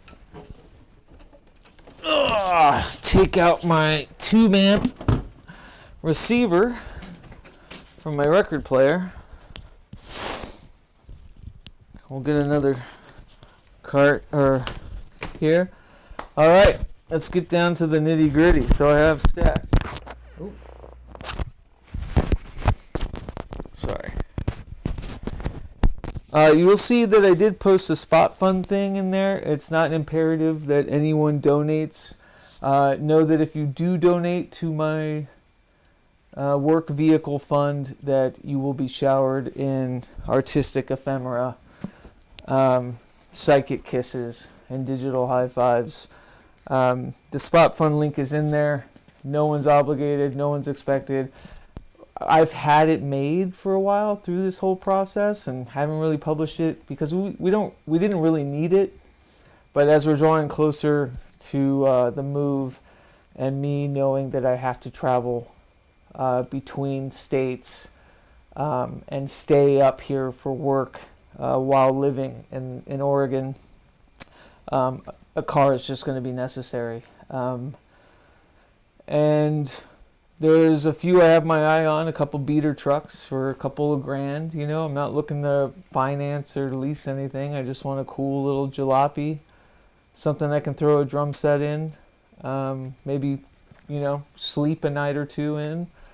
Just need a cool 80s, 90s, you know, Japanese truck, like a smaller truck would be great. And so that's why it's capped at like 2 grand. So it's not a lot. If you do want to help, please leave a note with your address so I can mail you some ephemera. And those of you in the chat or anyone still watching, if you know of a good way to do a raffle, or like, not a raffle, maybe like a giveaway system, I'm going to have a ton of books to give away, especially comic books, single issue comic books. So please comment if you know what kind of, you know, service I should use to figure that out. I've never done anything like that. So, all right. Anyways, back. So yeah, an old Witch's Almanac, which is great. Spring 2000 to 2001. So I'm going to put my magic books over here. Real quick, Eric Millar's Impossible Game, the original pressing, the original We the Hollowed pressing before Microcosm took it and did their own version with it. I like We the Hollowed's version better than Microcosm's version, but I'm obviously biased. But yeah, his Impossible Game. I think it'll be let go from Microcosm soon, and we can sell these again. Everyone asked me where I got the Revelator Roz or the Hauntomancy logo from. And look who it is.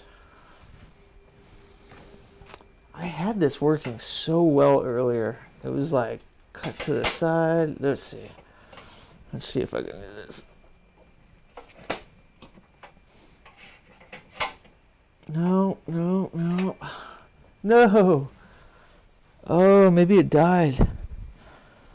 Let's see, where is that?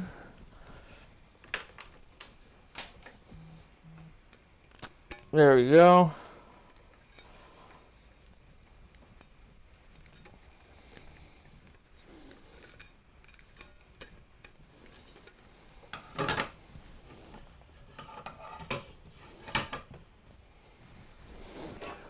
Let's see if it comes back on now. Ba ba ba. Ah, it's giving me that thing now. Oh. Da, da, da. I had to hack into this camera to make it a webcam when it's supposed to not do this. There.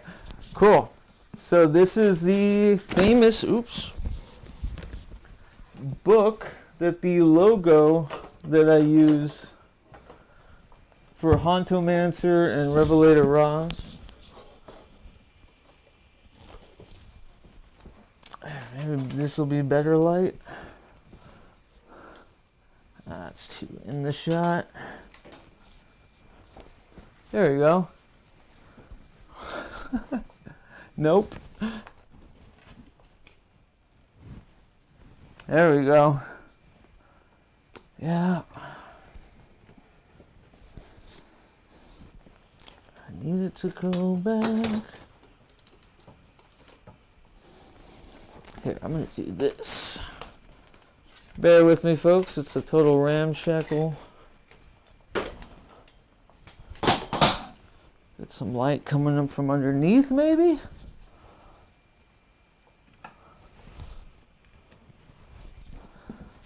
Let's see.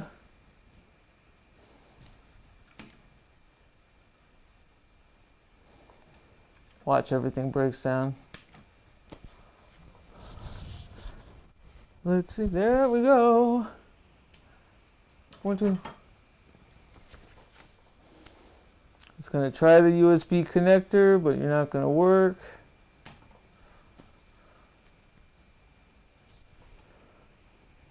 There we go. Cool. So there it is, the logo. 50 years of ghost stories. I'm actually going to bring this light over.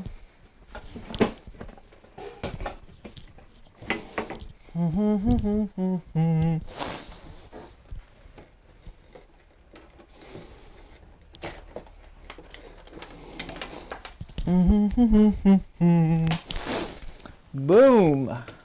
All right. There we go. It's a terrible, I know it's a fisheye. I want to do something like that. Yeah. Look at that. 50 years of ghost stories. There we go. Much better. But yeah, that's where the logo came from. I've been trying to find who designed. Let's see if I can fix this here, since it's now super bright. Yeah, I've been trying to find out who designed this. It's not listed in the book. It's an old book. It's from the early 1900s, I believe, or Victorian, maybe late 1800s. Let's see. There we go. It's a little deader, but all right. But yeah, that's the guy. Mary found me this book, and I'm stoked on it immediately. I was like, you know, public domain. I don't take other people's art. I usually just make my own, but this one was so striking. And I've often tried to source who did it, but in the book itself is incredible illustrations, if I can find them. But this is another like big treasure. It'll go up in the bungalow living room. 50 years of ghost stories. It's also the cover of the X-Hex cassette, for those of you that know. Hanging on by a thread here. Watch. The first stream in the new dimming room is going to be so choice. It is so choice. Because everything will be clean and set up and brand new and shiny. Yeah, and I'll keep working with this lighting. Let me refresh this. All right. Okay.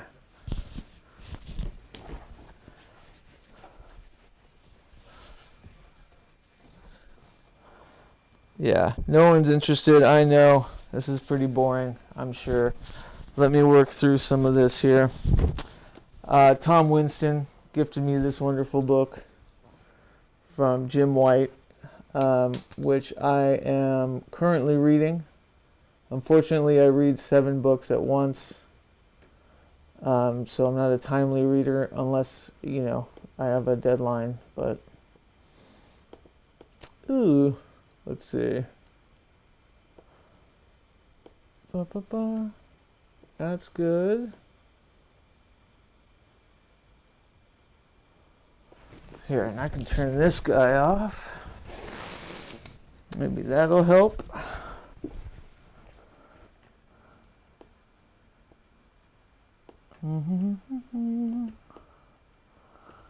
Let's do that. Whoa. None of this works.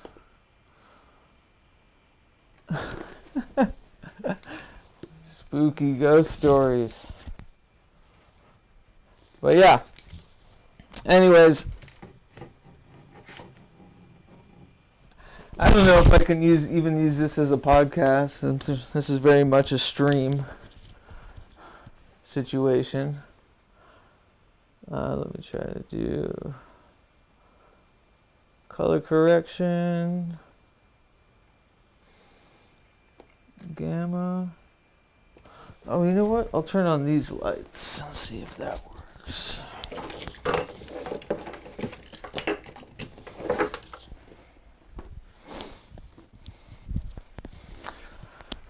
Wow.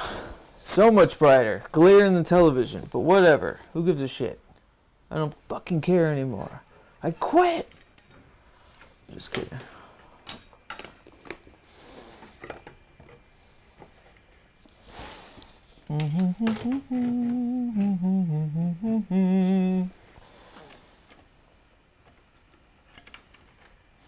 There we go. Alrighty. Jim White, I'm going to set this aside. This is something I'm currently reading, so that will be in another pile. Where am I putting currently reading stuff? I guess I'm piling it right here. Cool. Ornamental stuff here. Of course, here we are. All issues of Man, Myth, and Magic. Ooh. I am no Vanna White. Tell you what. But yeah, Man, Myth, and Magic. In all of its glory. Every issue, every print issue from its original pressing.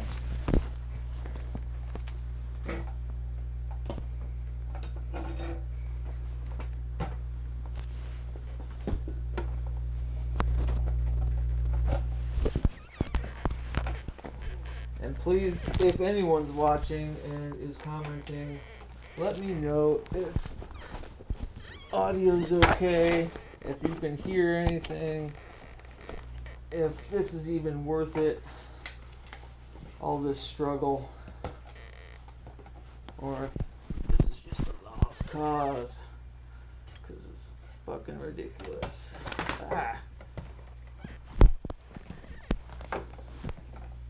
This fisheye is really gonna fucking, let's see. Let's try this. Does that make it better?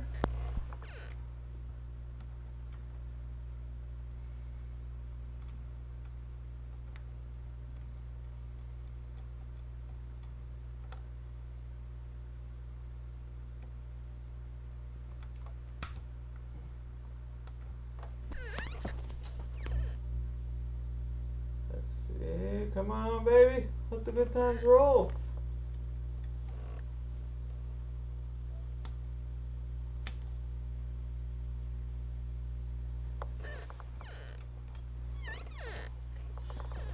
Oh, there we go.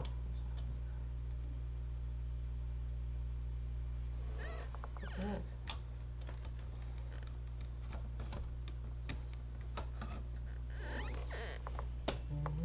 I'm trying to get creative with placement.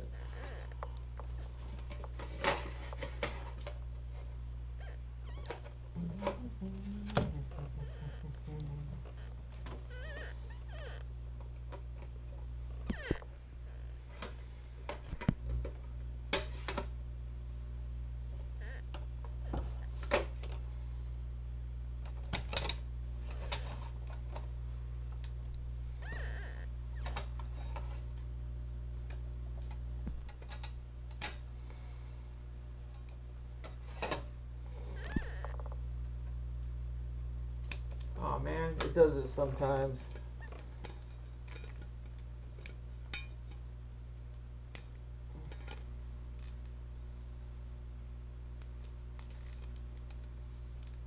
Gotta hijack it. Da, da, da. Well, let me put on some more music. I'll be back in a second.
Alright, I'm gonna do this the old-fashioned way.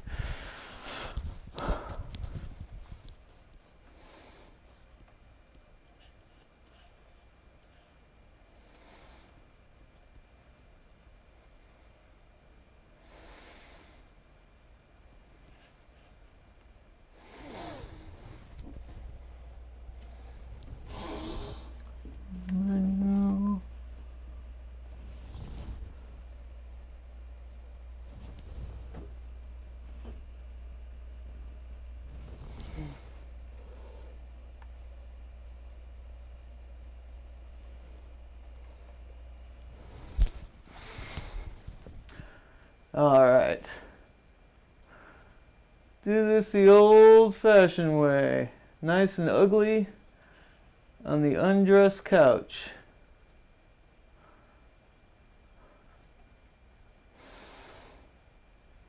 There. I like that.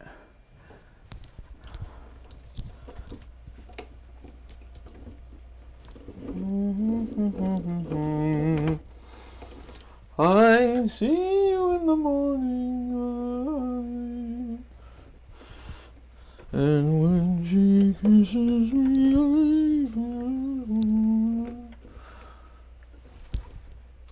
I'm really hoping.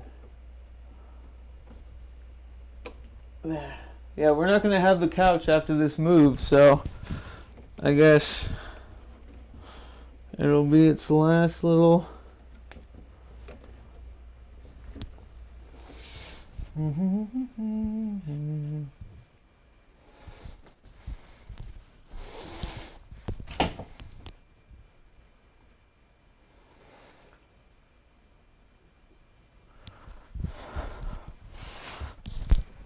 All right.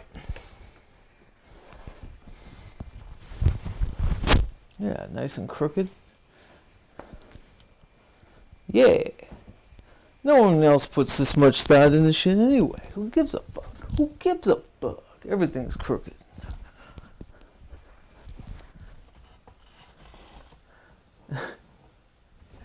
I've had this piece of art since living with my friend Ryan, who I did the Pete and Pete thing with. He lived above Market Street in San Francisco, and he bought this off of a San Francisco artist. And when he moved from San Francisco, he gave it to me, and it has been in my living room in every place I've lived since, like 2006 or something. So I don't think we're going to put it in the new living room. We actually kind of have a nice living room, as Mary calls it. It'll be nice, whatever that means. Like, I'm not nice. All right. Yeah, everything's breaking down, which is funny. But yeah, cool. So for the remainder of this here stream, I'm not going to fuck with that other camera. I'm not going to fuck with old tech. We're going to do it straight on. Fucking nice and boring. Going through books. And packing them. And feeling accomplished for when Mary comes tomorrow and I don't look like I've just been dicking around with old tech that doesn't work anymore. As I am wont to do. Because I love that stuff. Okay. Here we go. Sweet. Hey, what's up, Synth? Good to see you, buddy. Sorry you had to sit through all this reorganizing here. If you did. If I have the patience to release this as an audio podcast, obviously I'm going to edit a lot of this shit out. But otherwise, you know, the thing with streaming, and I'm sure you feel this too, Synth, like, it's got to be fun and worthwhile for you. Like, I genuinely, I do this for a living too, like hybrid event stuff. So I have to have a passion to put up with this nonsense, you know? There's got to be a passion there. You got to enjoy doing it. And so the problem is, for me to be excited about doing streams, I need to troubleshoot. I need to work with fucking unwily, you know, or wily tech and things, and to experiment, you know? Same with any other art form or whatever. And so I can get lost in the sauce with all this back end. Like, for example, you know, I have this weighted glide pole for a camera, and I put this stupid GoPro, like early GoPro type camera that I was using to showcase the books, on the its plate, and put the plate, you know, on this makeshift desk, which is just all backwards and silly, but it's fun. I like, it feels like you're inventing things. It feels like as if you're, you know, unlocking new potentialities for creative ways of streaming, instead of what everybody else is akin to, which is, you know, StreamYard or whatever the other streaming software is. Even if it's OBS, it's feeling like it's getting too samey. So I'm forever trying to find ways to experiment and have fun with the technology, albeit in a lo-fi sort of way. Unfortunately, that makes the streams fucking chaotic. So yeah, so here we are. Nice dead on camera. This is my nicest camera I have. Not doing anything analog or weird with, you know, high 8 tapes or VHS or anything. This is my Blackmagic camera, professional camera. It's bleached out. It doesn't look great. I don't have it set as well as I'd like it to be set. Here, I can just turn this off. But here, you know, this is what it is. Dead on. Dead on. This is what we're doing, folks. This is what we're doing. Okay. Not fucking with any of that other stuff. Let's see. Synth says, streaming was a constant battle for years. Now I have it so I know everything will work. See, I love that. And if you're, I guess it's just about the process too. You know, my time to experiment with the different tech that I'm doing for streaming is usually during streams.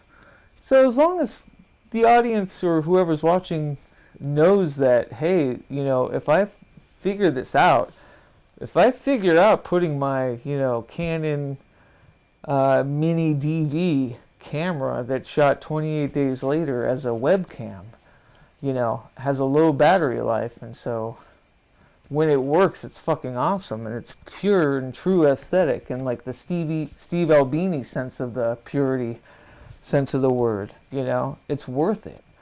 Now it's just about knowing the limitations or knowing when things goof off. As far as this camera, what I've learned today, I couldn't hack my way out of that black screen menu prompt that somehow it got on, and I think I have to go in and actually reset it, because I'm not using any software to hack this or whatever. It's like these button, it's like a video game, you know, it's these button machinations you do on this thing, because you're not supposed to be viewing live feed from this. It's supposed to go underwater and be on your helmet and just capture whatever throughout the day.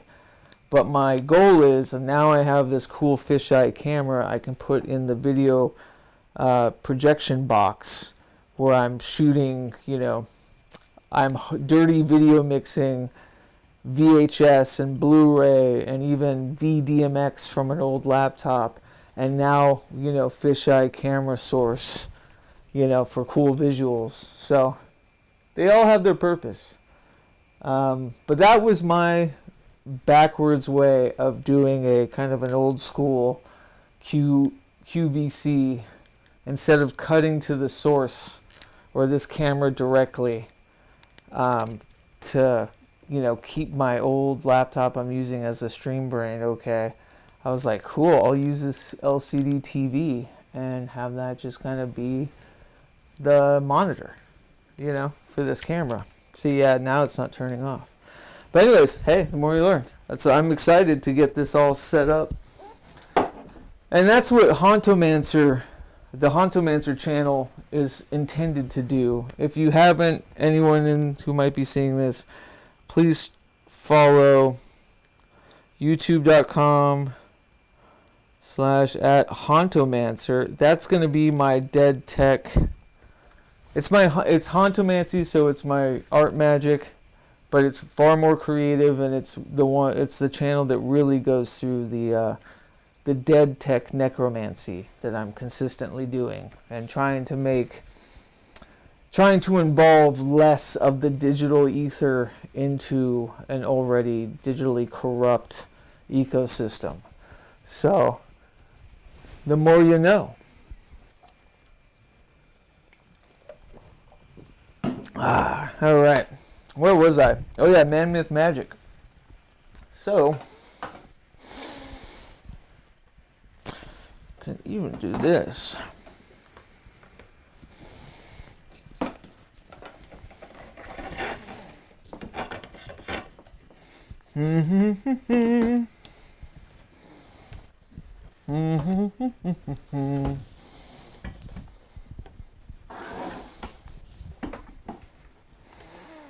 Kind of in the shot. I mean, it's going to be out of focus.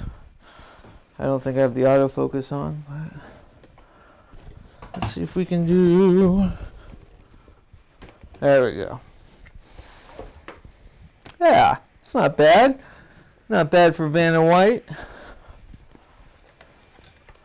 All right, the nitty gritty. There's some light. This will be my showcase stand.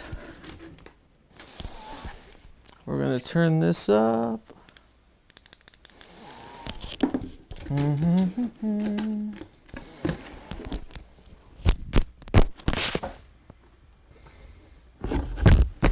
My mic, my lavalier mic keeps falling off its pin. So, there we go. How's that for light on it?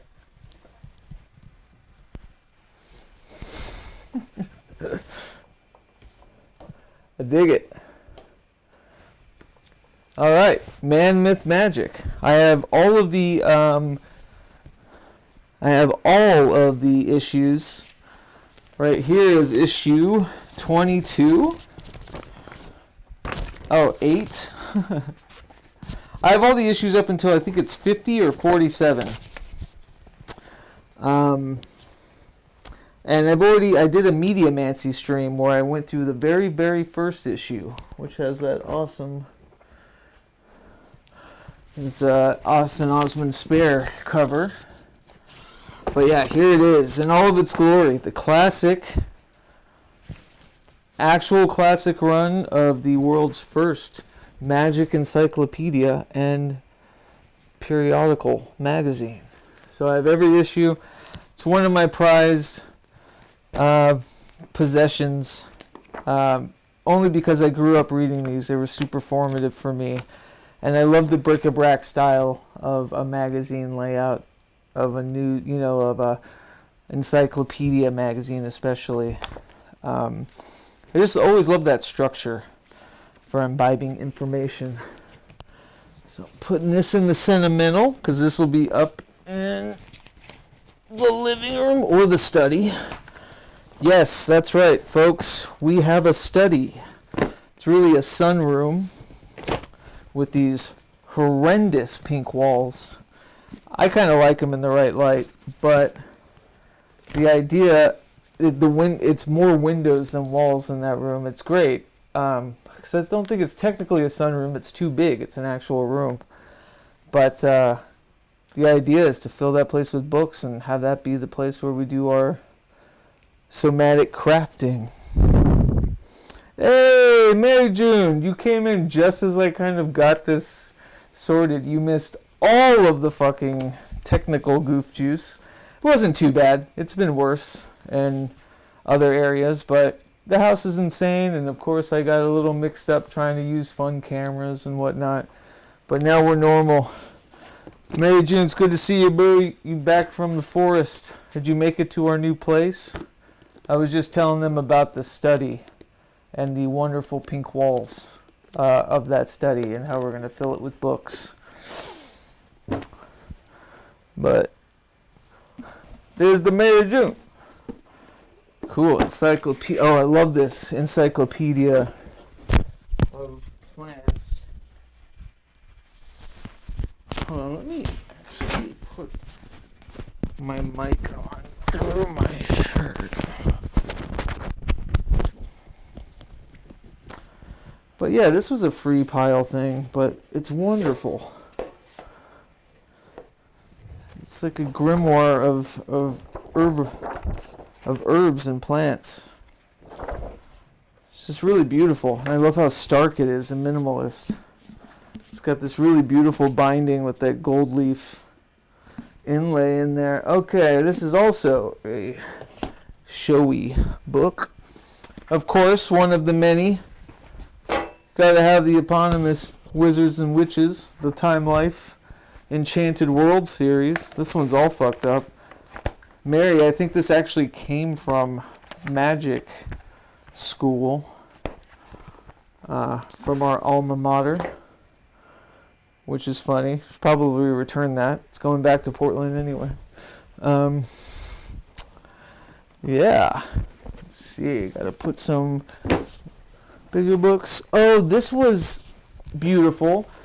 So this astrology workbook was a gift from Jilly Beans. My dear friend Jilly Beans on the East Coast, who has been a wonderful friend, dear supporter. But she sent me this book because I'd always been flippant with astrology, because my actual birth time is unknown. It's not documented anywhere. So it's kind of hearsay. My mom says it's one time. My dad doesn't remember. Or remembers it being another time. And so the stories just kind of got conflated to where it's just kind of a time of day, and even then it's a little wishy-washy. So astrology and I have never been copacetic. But she helped me really discern and kind of decide and empower myself with the birth time, with a correlating rising sign and, you know, some planet placements that make sense. And we had to kind of do it from reverse. You know, we had to actually make the cartography of my chart before we could read my chart. So she sent me this book, and it's a wonderful workbook on astrology. And when I opened the package and saw who wrote it, I just about jumped out of my skin, because it is co-written by a depression psychologist and doctor that I was an assistant to in Portland, Oregon in 2004, 2005, when I was about 20 years old or so, maybe 19, 20, 18, 19 actually, who I revered, very sweet man. His name was Douglas Block. And for one reason or another, I always knew he was into astrology, and he did this kind of as a side passion. But he's written some formative books about understanding depression and, you know, that sort of edge of psychology. But we lost touch over the years, sadly. And as life happens, you know, more time away makes more barriers, and it's just always been hard to, you know, say hello or get back into the fold with him. And he came into my mind around the time this book was coming out, because I stumbled into a YouTube channel he had been successfully running about depression. And I was so excited to see him. He's the second or third mentor I've lost contact with, and has found that I have since started a YouTube channel or is doing some video, you know, tutorial stuff, which is really funny. But around this time, so I finally took this as a hint to reach out to him, and I saw a live stream when I was doing so, but it was a live stream of a recording from the past because he was currently in a very major depressive episode. And long story short, he passed away around this time, maybe a few months later after receiving this book. And so this formative mentor during a very tumultuous, horrible time in my life, who helped me out tremendously, showed up again in my life through another facet from another friend who was helping me out, and mentoring me through astrology. And so this is a very dear book, even though it's meant to be written in and worked in. And I opened it up right to Chiron. And Jilly Beans, if you don't know or subscribe to her, she's done a couple of channels, and I hope she comes back doing more of her readings. But she was the first ever astrologist to, when she read my chart, or we figured out this whole chart, deluge of information, and deciding, kind of pinpointing which rising sign was more appropriate, and fine-tuning that way. Instead of giving me a full reading, she started my reading off with telling me my Chiron and focusing on the Chiron. And this was like revelatory to me, and the exact type of arithmetic I would want to equate myself with when it comes to astrology is understanding my wounded warrior. To understand, the filter of which I am most disgruntled, I have the hardest time, finding the rhyme and meter and syncopation with life, as we see it in this shared somatic reality. Like, what is that fucking thing in my way? And it's the Chiron, or how they express it. A large part of it can be due from the Chiron. And of course, mine is in Gemini, which is also, I'm very Mercury-ruled person.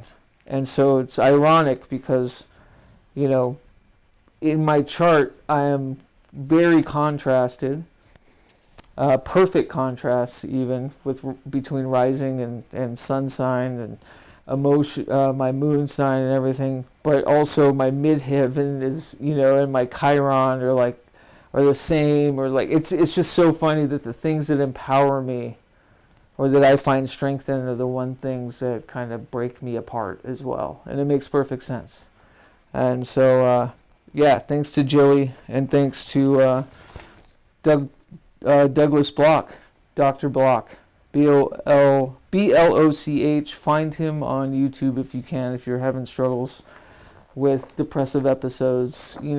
He dips past the platitudes and gets right into the warm, tell it like it is, stern kind of grandpa, edicts and rubric about what needs to happen to get through this. So very sad he's gone.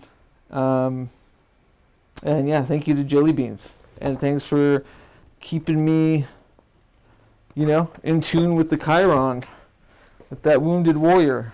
Not to be confused with the other Chiron, the, River of Styx messenger, seafarer. Mary says, finally on my way home from a wicked, windy, sandy Oregon woods. Yes, I know. So I went out with Mikey last night, Mary. We went and saw his new lady friend's other band. Incredible. The venue we went to was incredible. Unfortunately, though, it was Halloween Saturday in Capitol Hill, which is always shitty to begin with, but also rolling blackouts.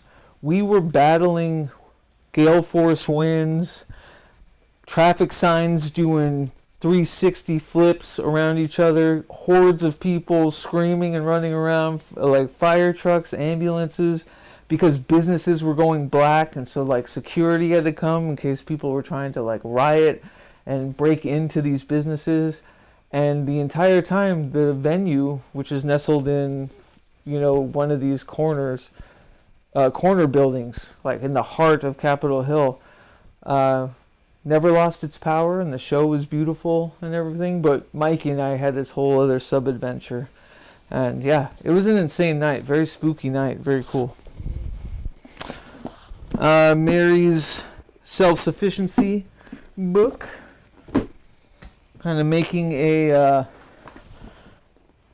making a crate for things that'll obviously just stay in the living room, or place for, guests to kind of peruse.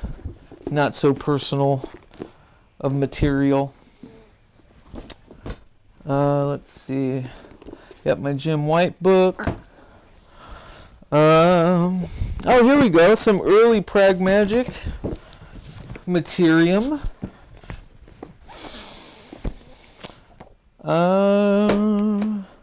Of course, Ezra Sanzerbell, who is a Portlander,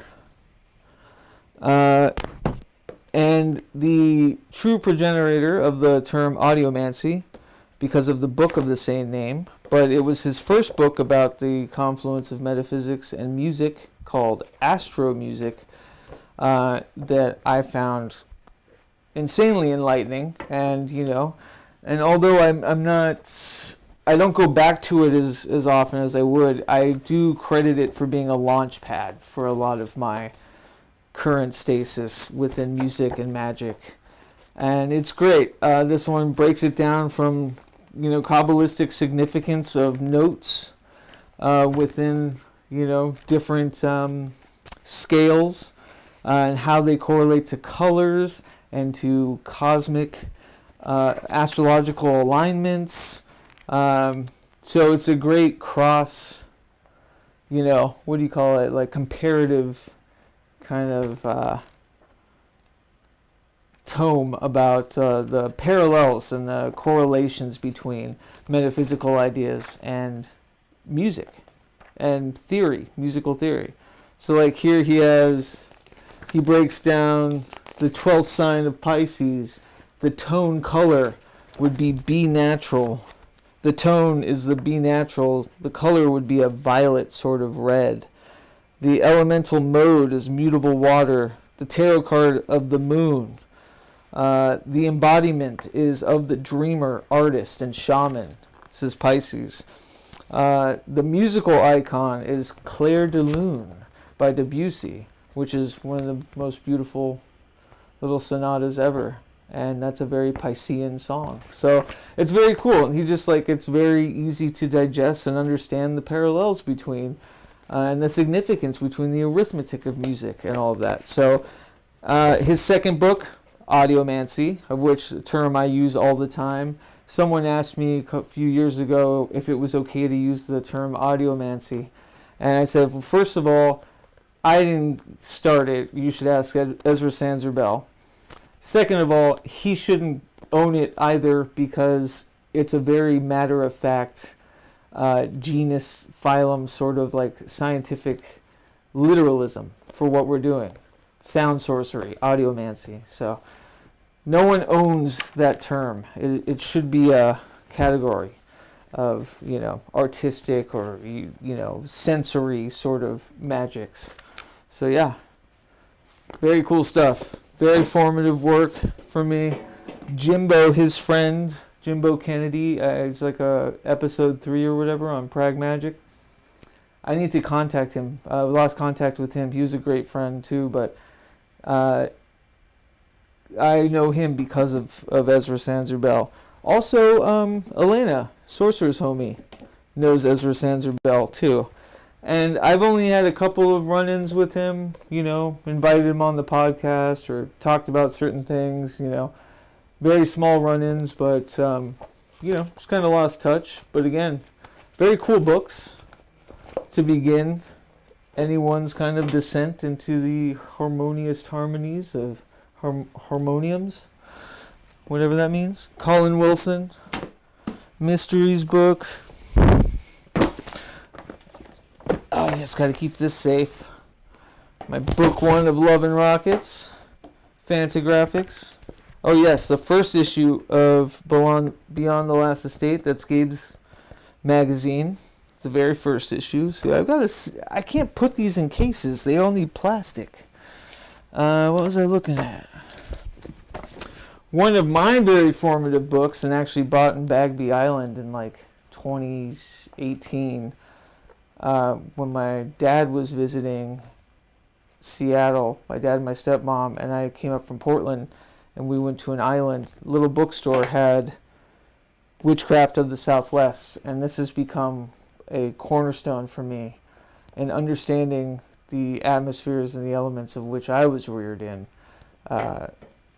and especially, you know, the natives and the wonderful folkloric history of all of the other that's in that region. So this is a very big book. I carry around with me a lot of places, especially if I need to go back to the source code and understand, like, maybe why I do things the way I do. Beautiful folklore in this.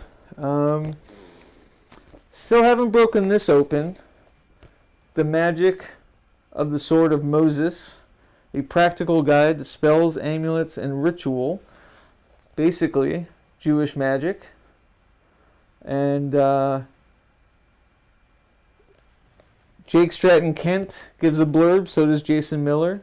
Jake Stratton Kent, R.I.P., says, an excellent addition to any modern grimoire's bookshelf. This significant work enabled us to understand the use of the sword in the past while encouraging and assisting active engagement with it by practitioners today. I'm going to leave this out to peruse. I'm glad I found this. I was looking for this, and it's going in my currently reading pile. Ah, yes. And the Book of Crass. This is a formative work as to my understandings in the genesis of We the Hallowed and collective work.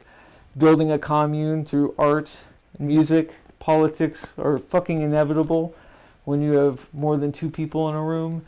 And this is the biography of Crass, the seminal anarcho-punk band from the 70s, England. So I love this book. It's great. Penny Rimbaud is a hero for sure. Not that I hero worship. I don't hero worship, but I think he's a badass. And he's still alive and kicking today. He's doing something right. The Story of Crass. So all of these formative works, probably setting in this here.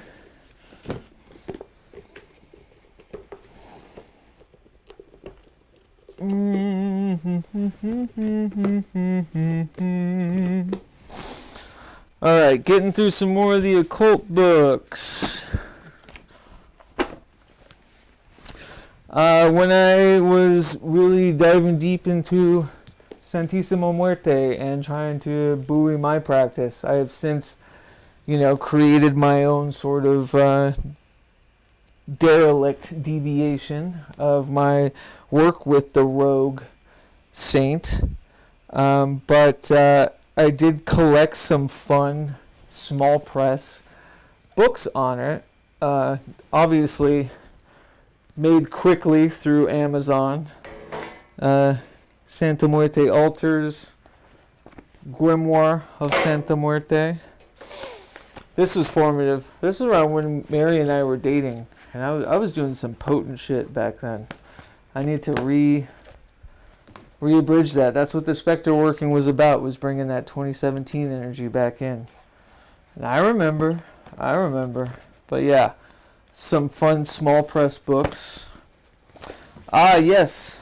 Miracle Club. This was my big introduction to Mitch Horowitz, who I think lovingly inscribed this book to me. Even used my birth first name, which took me aback, and I thought it was kind of a power move. Never cease from the mental fight. Welcome to the club. And he was the Mitch Horowitz I blame for getting me out of the broom closet and being okay with using my full name talking about this stuff. Great guy, super successful. No one can say a bad thing about him. He's doing everything he should be doing, spreading the gospel of the weird and the arcane. And so, yeah, honored to be part of that.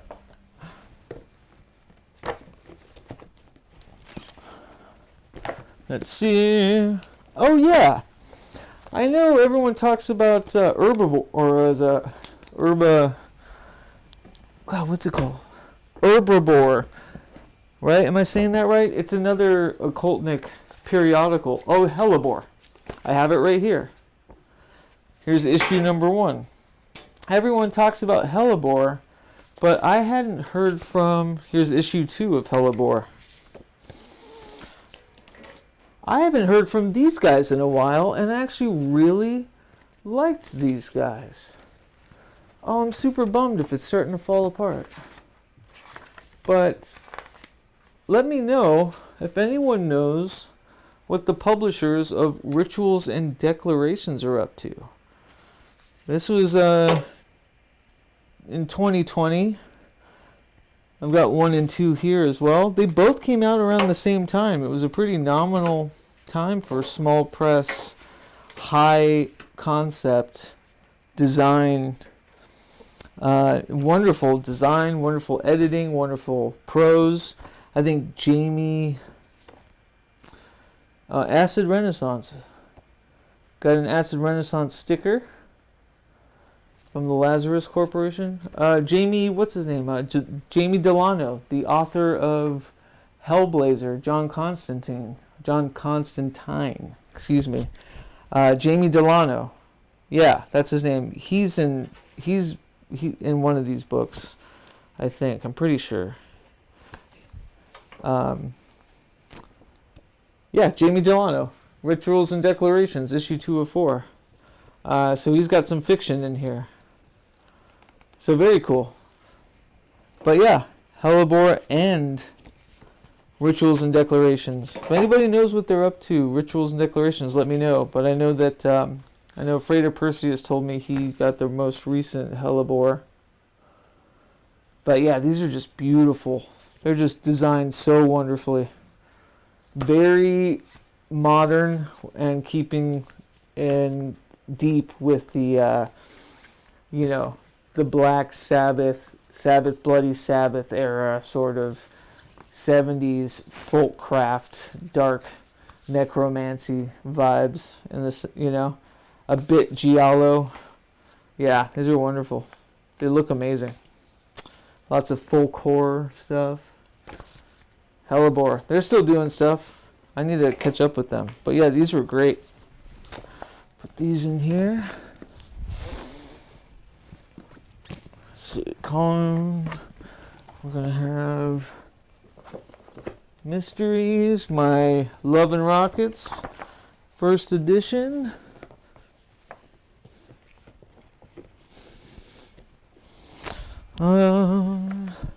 I gotta wrap this in plastic or put it with the other one. Oh yeah, I had originally bought this for a friend who I've since kind of feel different about. Just never got around to sending it to them.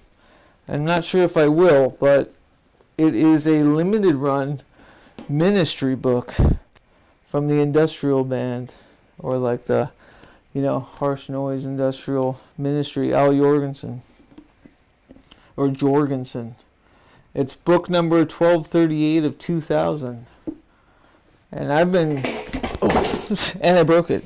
No, I've been utilizing a lot of my history as an old industrial kid, especially, the post-punk kind of British, wave into industrial and goth, death rock, all that stuff. In the recent Revelator Oz music, you can hear it in a lot of the production. But yeah, this is a tabletop book, if there's ever a tabletop book.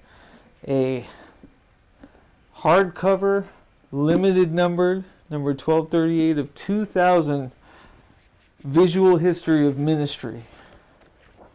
I had one on the Melvins too, that I've since lost over the years, along with my Crispin Glover autographed, or signatured, not autographed, but he inscribed it. I had Rat Catching hardcover from Crispin Glover and Oakmont, I think, both. I think an ex-girlfriend took them. I mean, not an ex-girlfriend. I never dated anyone before Mary, so never mind. Forget I said anything. This is trash. This is cool. This is neat. Let's see. Getting through, getting through, getting through. Getting through, getting through, getting through. Alright, here we go. Yep, classic Manly P. Hall, which, I gotta bring something out for that. Mary and my Secret Teachings of All Ages hardback. Yeah, so that is definitely a living room coffee table book, if there ever was one. We need to put this and wrap this up. That's Manly P. Hall. Here's his little pamphlet on the occult anatomy of man.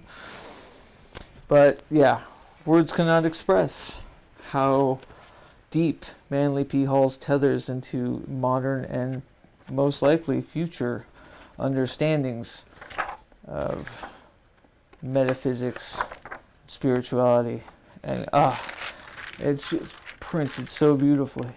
There's Shakespeare. I know. I almost want another.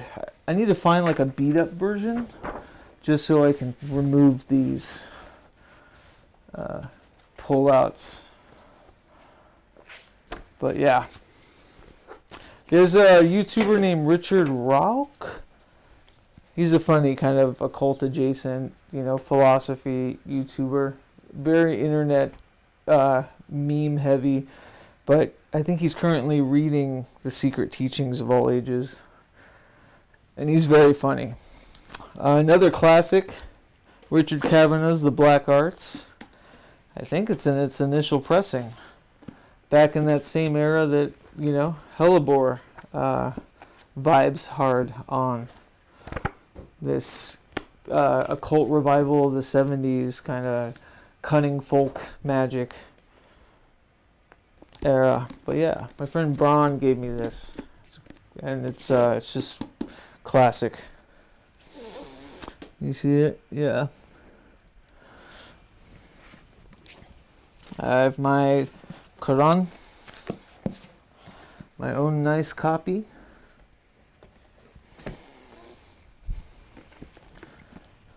Oh yeah, color and music in the New Age.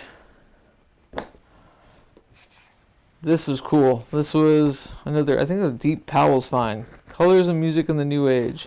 Pisces. The Piscean color is a soft azure, a misty blue, combining the deep Jupiterian tone with that of a higher Neptunian octave, since Jupiter and Neptune are co-rulers. The Piscean ray is effective for healing, particularly those diseased rooted in the emotions. The labor of Hercules, as related to Pisces, was to capture the herd of red cattle belonging to the giant Geryones. I'm probably butchering that Greek name, forgive me.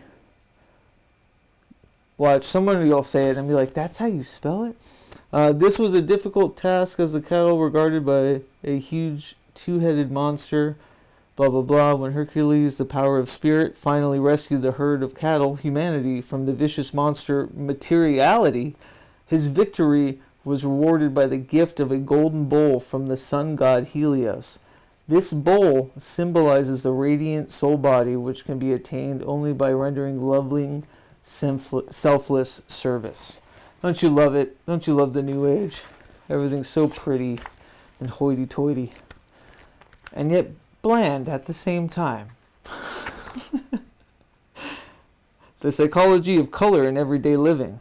So yeah, there's a lot of good stuff in here, just cool ideas. Color in everyday living. Only as man becomes cognizant of the psychology of color does he begin to realize the divine beneficence that adapts natural hues to his status in time, place, and circumstance.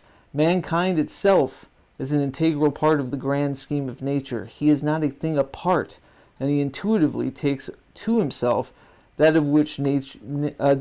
which nature abundantly provides. The trends in color as used in daily life seem on the surface to be trivial. In actuality, They have their roots deep in the human psyche. Sure, yep, checks out. Musical key and colors. Interesting. I think Ezra Sanzer Bell said, what was it, B natural, and was a violet, a reddish violet. Here it says B is a soft blue. People are just making this shit up, you know? Who knows? I see color differently. A B natural is green. B is green to me. It's like a murky sea green for me. Yeah. So, I don't know. Everyone's got their different understandings, but fun stuff. Interesting things in the classic occult library stylings. An Aubrey Beardsley cover. I love Aubrey Beardsley, the artist who did a lot of the Oscar Wilde imagery. Henry Miller, another book, The Black Spring, which I'm currently reading. I just bought this actually in Portland. But my favorite book of Henry Miller's is Stand Still Like the Hummingbird. It's not really a fiction. It's not really a narrative. It's like a collection of essays about his philosophy of life. And I just think he's a badass. And he gets it. Henry Miller. Big ups to Henry Miller. Here we go. Hine's Varieties. That's the book when I was mentioning Phil Hine earlier about him kind of going back years later, being removed from this thing he helped progenerate in chaos magic, and then revisiting it and tuning it and toning it into how he understands it and how it deviates from like the heteronym or heteronormative like affectation or aesthetic of chaos magic that it's become now, where it's just like an aesthetic and very kind of tired and not very chaotic practice at all. He came back and he kind of deconstructed and took a very personal look at it as somebody who helped start it. And that's what I was meaning, not to compare him directly to Orson Welles, but the shades of having created Citizen Kane to then go on and create a film like F is for Fake, where you're deconstructing, you know, film and story and narrative structure and moving pictures and all of that. The cinematic experience of which you helped, you know, catapult, making the most lauded film of all time, only to later in life, you know, deconstruct the entire art. I think that's badass, and I think that's what good artists do. That's what good artists do. And so, yeah, I thought Phil Hine, great artist in his own right in the metaphysical practice, and did that with Hine's Varieties. Oh yeah, I need a Harv Bishop, someone I got in contact with through Mitch Horowitz, part of the modern New Thought movement. He was great. I should catch up with him. I haven't talked to him in forever. Book on evil, of course, as you do. And of course, a lone Eric Millar from our Somatic Magic Initiative, one of our zines, Automated Orphans. You can get that at patreon.com/pragmagic, subscribing to the Somatic Magic tiers. Either the Hex cassette, where you get all the micropress and the cassettes, or just the micropress, which is the haulers. And why I'm walking away, because the corner of my eye, I saw one taped up on a cabinet that we needed to get down anyway. So here's the haulers. This is the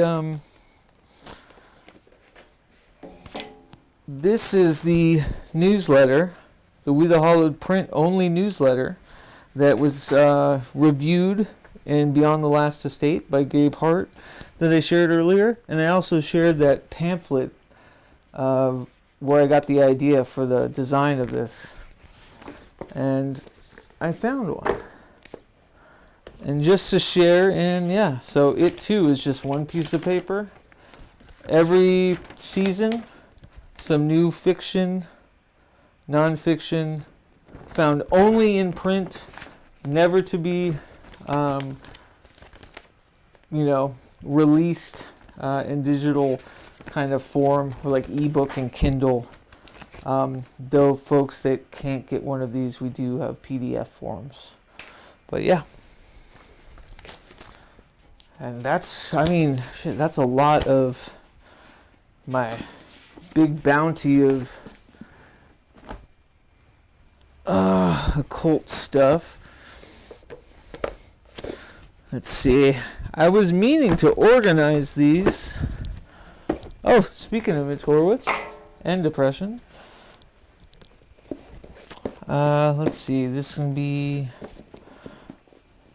I think I want to do a, like, kind of academic pile. Obviously a magical pile. Obviously a fiction pile. We'll have to keep that nice. Manly P. Hall. Oh yeah, Bottomless Bag. One of Eric's other amazing oracles, which you can still get through We the Hollowed. Some formative punk writing for me personally. Primal Screamer by Nick Blinko. Rudimentary Peni. This is his journals that could be metafiction through his time at a psych ward. Zach Wentz, who is amazing, an incredible artist. He was in this band Kill Me Tomorrow when I was in high school, and he released a book conjoined with this concept album of this album he put out, and it's just great, like fucking dirty, almost like splatter punk, cyberpunk kind of shit back in 2002 or 3 or something. First person I ever saw put a book out with his record, and I was hooked. He has since created many cool things. Still an incredible writer.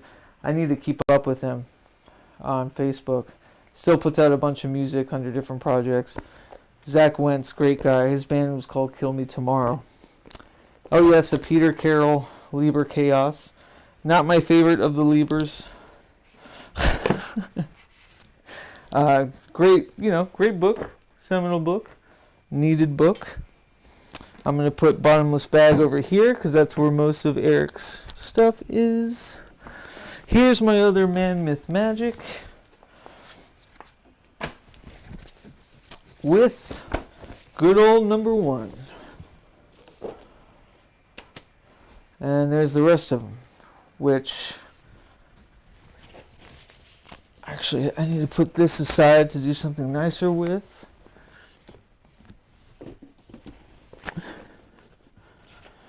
I have a lot of very, showy kind of books. Like books, folks, like art pieces. Books as art pieces. That's how I'll put it. So I have a lot of those books. Let's see. If anyone wants Gotham writers writing fiction, the practical guide from New York's acclaimed creative writing school, let me know. I never cracked it open. Oh yes, Listening Post Alpha. Here's the most recent Journal of Our Exploits, and parallels to Hauntomancy. My reports are printed in here. It's a wonderful compendium of all the agents of Listening Post Alpha and our continual works and efforts, utilizing the rubric of the New Aeon English Kabbalah and the Spirit Box and our own ways of generating communion with the other. This is the most recent one. Another seminal work that needs to be in a place where people can flip through it, I think. Some shock cinema magazines from my time working at Movie Madness in Portland, Oregon. Alan Moore's, of course. Wonderful book on magic that everybody was excited to get. But yeah, it's never going to end. I have piles and piles and piles. Of course, there's Condensed Chaos. I think I got this for Mary, Rainer Maria Rilke, Letters to a Young Poet. A very formative work for me. My well-worn, completely tattered, studied, taken apart, loved, cherished Psychic Bible from the Temple of Psychic Youth. Great compendium, works, and everyone I know still trudging and loosely associated, all very awesome, influential creators, mystics, artists, and yeah, this book means a lot. This is another seminal book for me. I keep this by the bedside, and every now and again I'll flip through it and make notes, because anytime I think I'm on to something radical or a new paradigm, I always have to address my library, because hidden deep within it, someone's already come up with it or found it out first. But it's cool to see the other shades of these revelatory moments casted, through other people's eyes. So yes, of course, Condensed Chaos, the other book I was talking about from Phil Hine. I'm running out of steam. How long have I been doing this? Alright, let's see. Oh, who's in here? Wow, cool. New sub. Colors and Music. Instant sub seeing your book collection. Oh, thank you. That is from my uncle who passed away. Oh, the Raina Maria Rilke one? Mary, are you talking about that book? We have the Manly P. Hall book in my family. Big read. Oh, you're talking about the Manly P. Hall book. Yeah. Is it your Uncle Corbin, Mary? Who had it? I rescued that book from a dumpster fire after chasing off a hobo who stole and was wearing... I remember that. That was during that time. Mary, that was during the 2017 eclipse result period. Through the eclipse arithmetic was exactly around then. Which is nuts. Was that Man, Myth, Magic cover inspo for the imagery on the hollers? Oh, from Man, Myth, Magic 1? I'm sure there's... Yeah, it kind of does look like that, huh? That's an Austin Osman Spare cover. And Austin Osman Spare, who you'll see through all of our work, is also at the center of the planchette on the Prag Magic logo. Yeah, this one. It does kind of look like the Hollers cover. You'll have to ask Eric Millar. Yeah, you'll have to ask him. That's a good catch, Mary. It does kind of resemble that very much. I'm trying to be nice to these books, too. I don't want to just throw them in a crate. Oh, yeah, Eric bought me this wonderful... Speaking of the artist, Eric, he also got me this mutant... Oh, no, I bought this. Yeah, I bought this. That's right. I bought this in La Brea in L.A. after the Philosophical Research Society, of which Manly P. Hall founded. To bring it back to Manly P. Hall. When I was last there, I went to that La Brea bookstore, and I picked this up, and I meant to give this to Eric. It's Mutants and Mystics, science fiction, superhero comics, and the paranormal. Or maybe Eric... Yeah, maybe I told him I was meant to give... There's a lot of... I have a lot of books I was meaning to send to people, and I haven't yet. So I'll set that aside. Some more comics. I got a ton of comics. And that's not a bad thing. I just don't want to go through them all, to be honest. A bunch of zines. I mean, the zines alone. Oh yeah, I got the full run of Saga. Everybody loves this comic book, Saga. It's like, for folks that don't know how to get into comic books, this is the comic they start with. I got the full volume, or all of them. So, Mary, you should look into this. You think you'd like this comic, actually. I'm going to set these in this box. Yeah, Psychic Bible. Very foundational text. Raina Maria Rilke, that's Mary's. Yeah, Garbage Man the Prostitute, Zach Wentz from Kill Me Tomorrow. Nick Blinko from Rudimentary Peni. Oh, Zara's starting to crawl out. It's about time for his dinner and his walk. I'm actually late on that, aren't I, buddy? You've been so patient. Come here. Let me see you. You've been so patient. Come here. He's been so patient. Just hanging out on the couch while I'm going through all this stuff. Alright, buddy. So, I gotta end the stream soon. I got you. Don't worry. Don't worry. There you go. But, yeah, I gotta get him fed and get him pooping as well. It's a big chunk. Obviously, far more to talk about than to actually pack. Packing is not hard. Wanting to give everything the proper service. I haven't even broken into like Eric's books, which I will, since I'm seeing it, the Oracle for We the Hollowed. In the We the Hollowed tethers that we're writing, there's 3 formative texts a haunt or a member of We the Hollowed should have to help them get on their way with creating their own artistic practice and communion. One of them is the Divergent Magic Grimoire. The other one is the Tethers, the actual scripture of We the Hollowed. And the third one is Eric Millar's Oracle, the Disruption Generator. And this is one of the rarest things ever.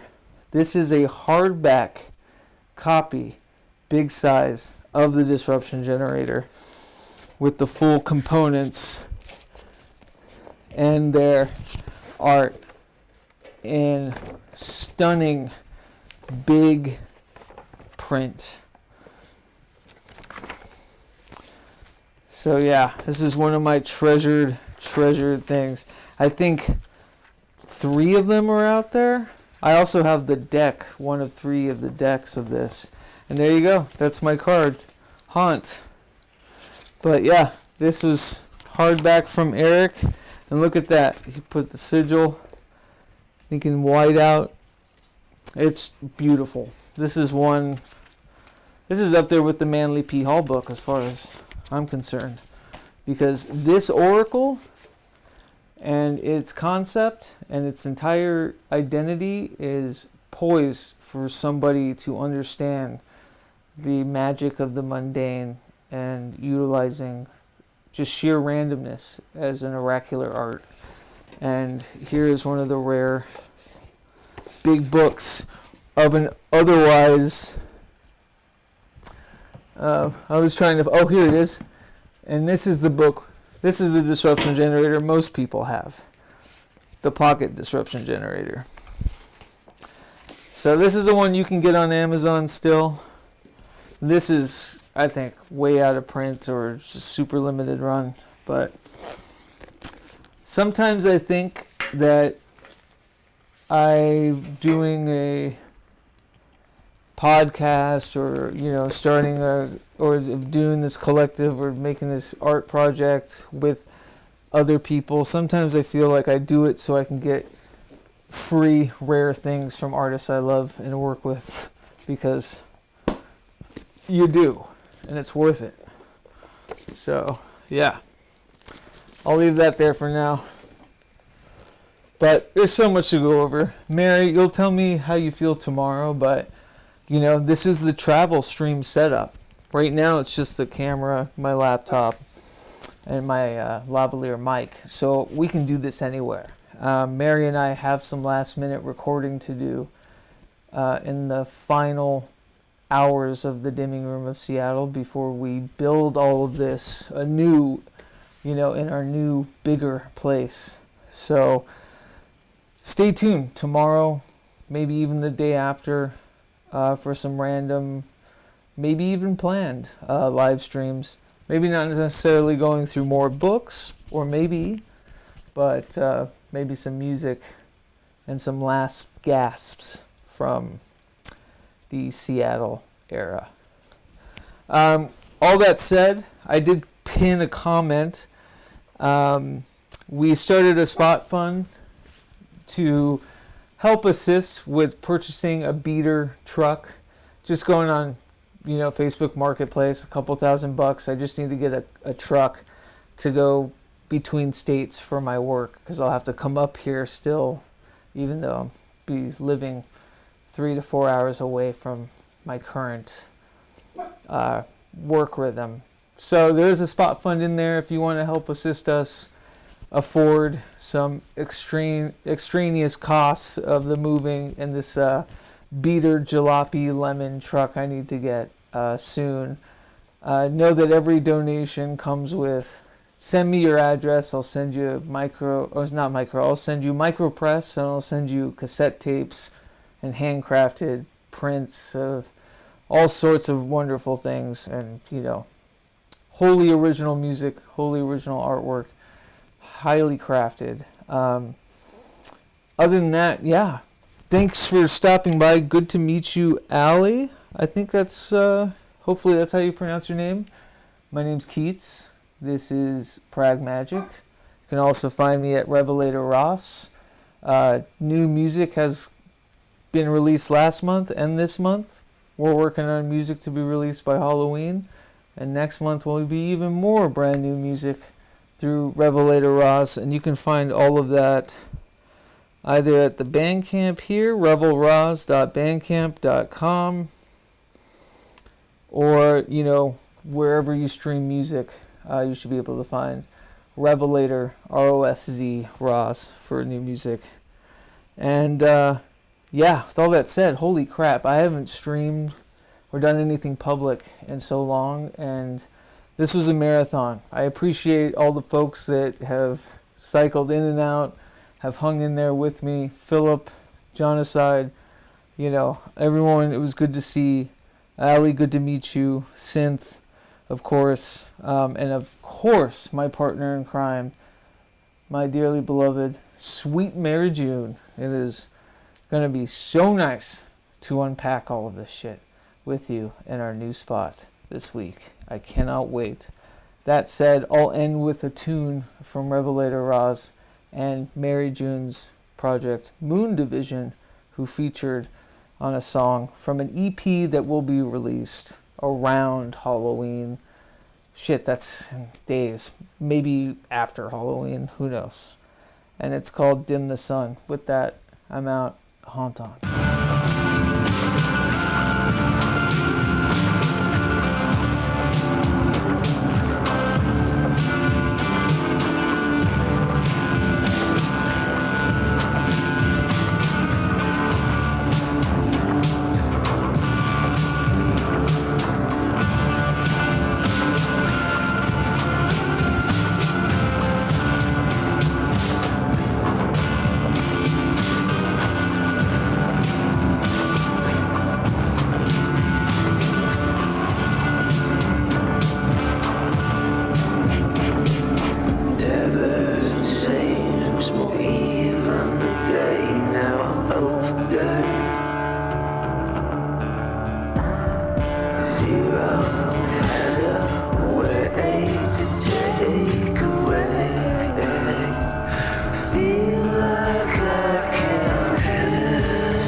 Space.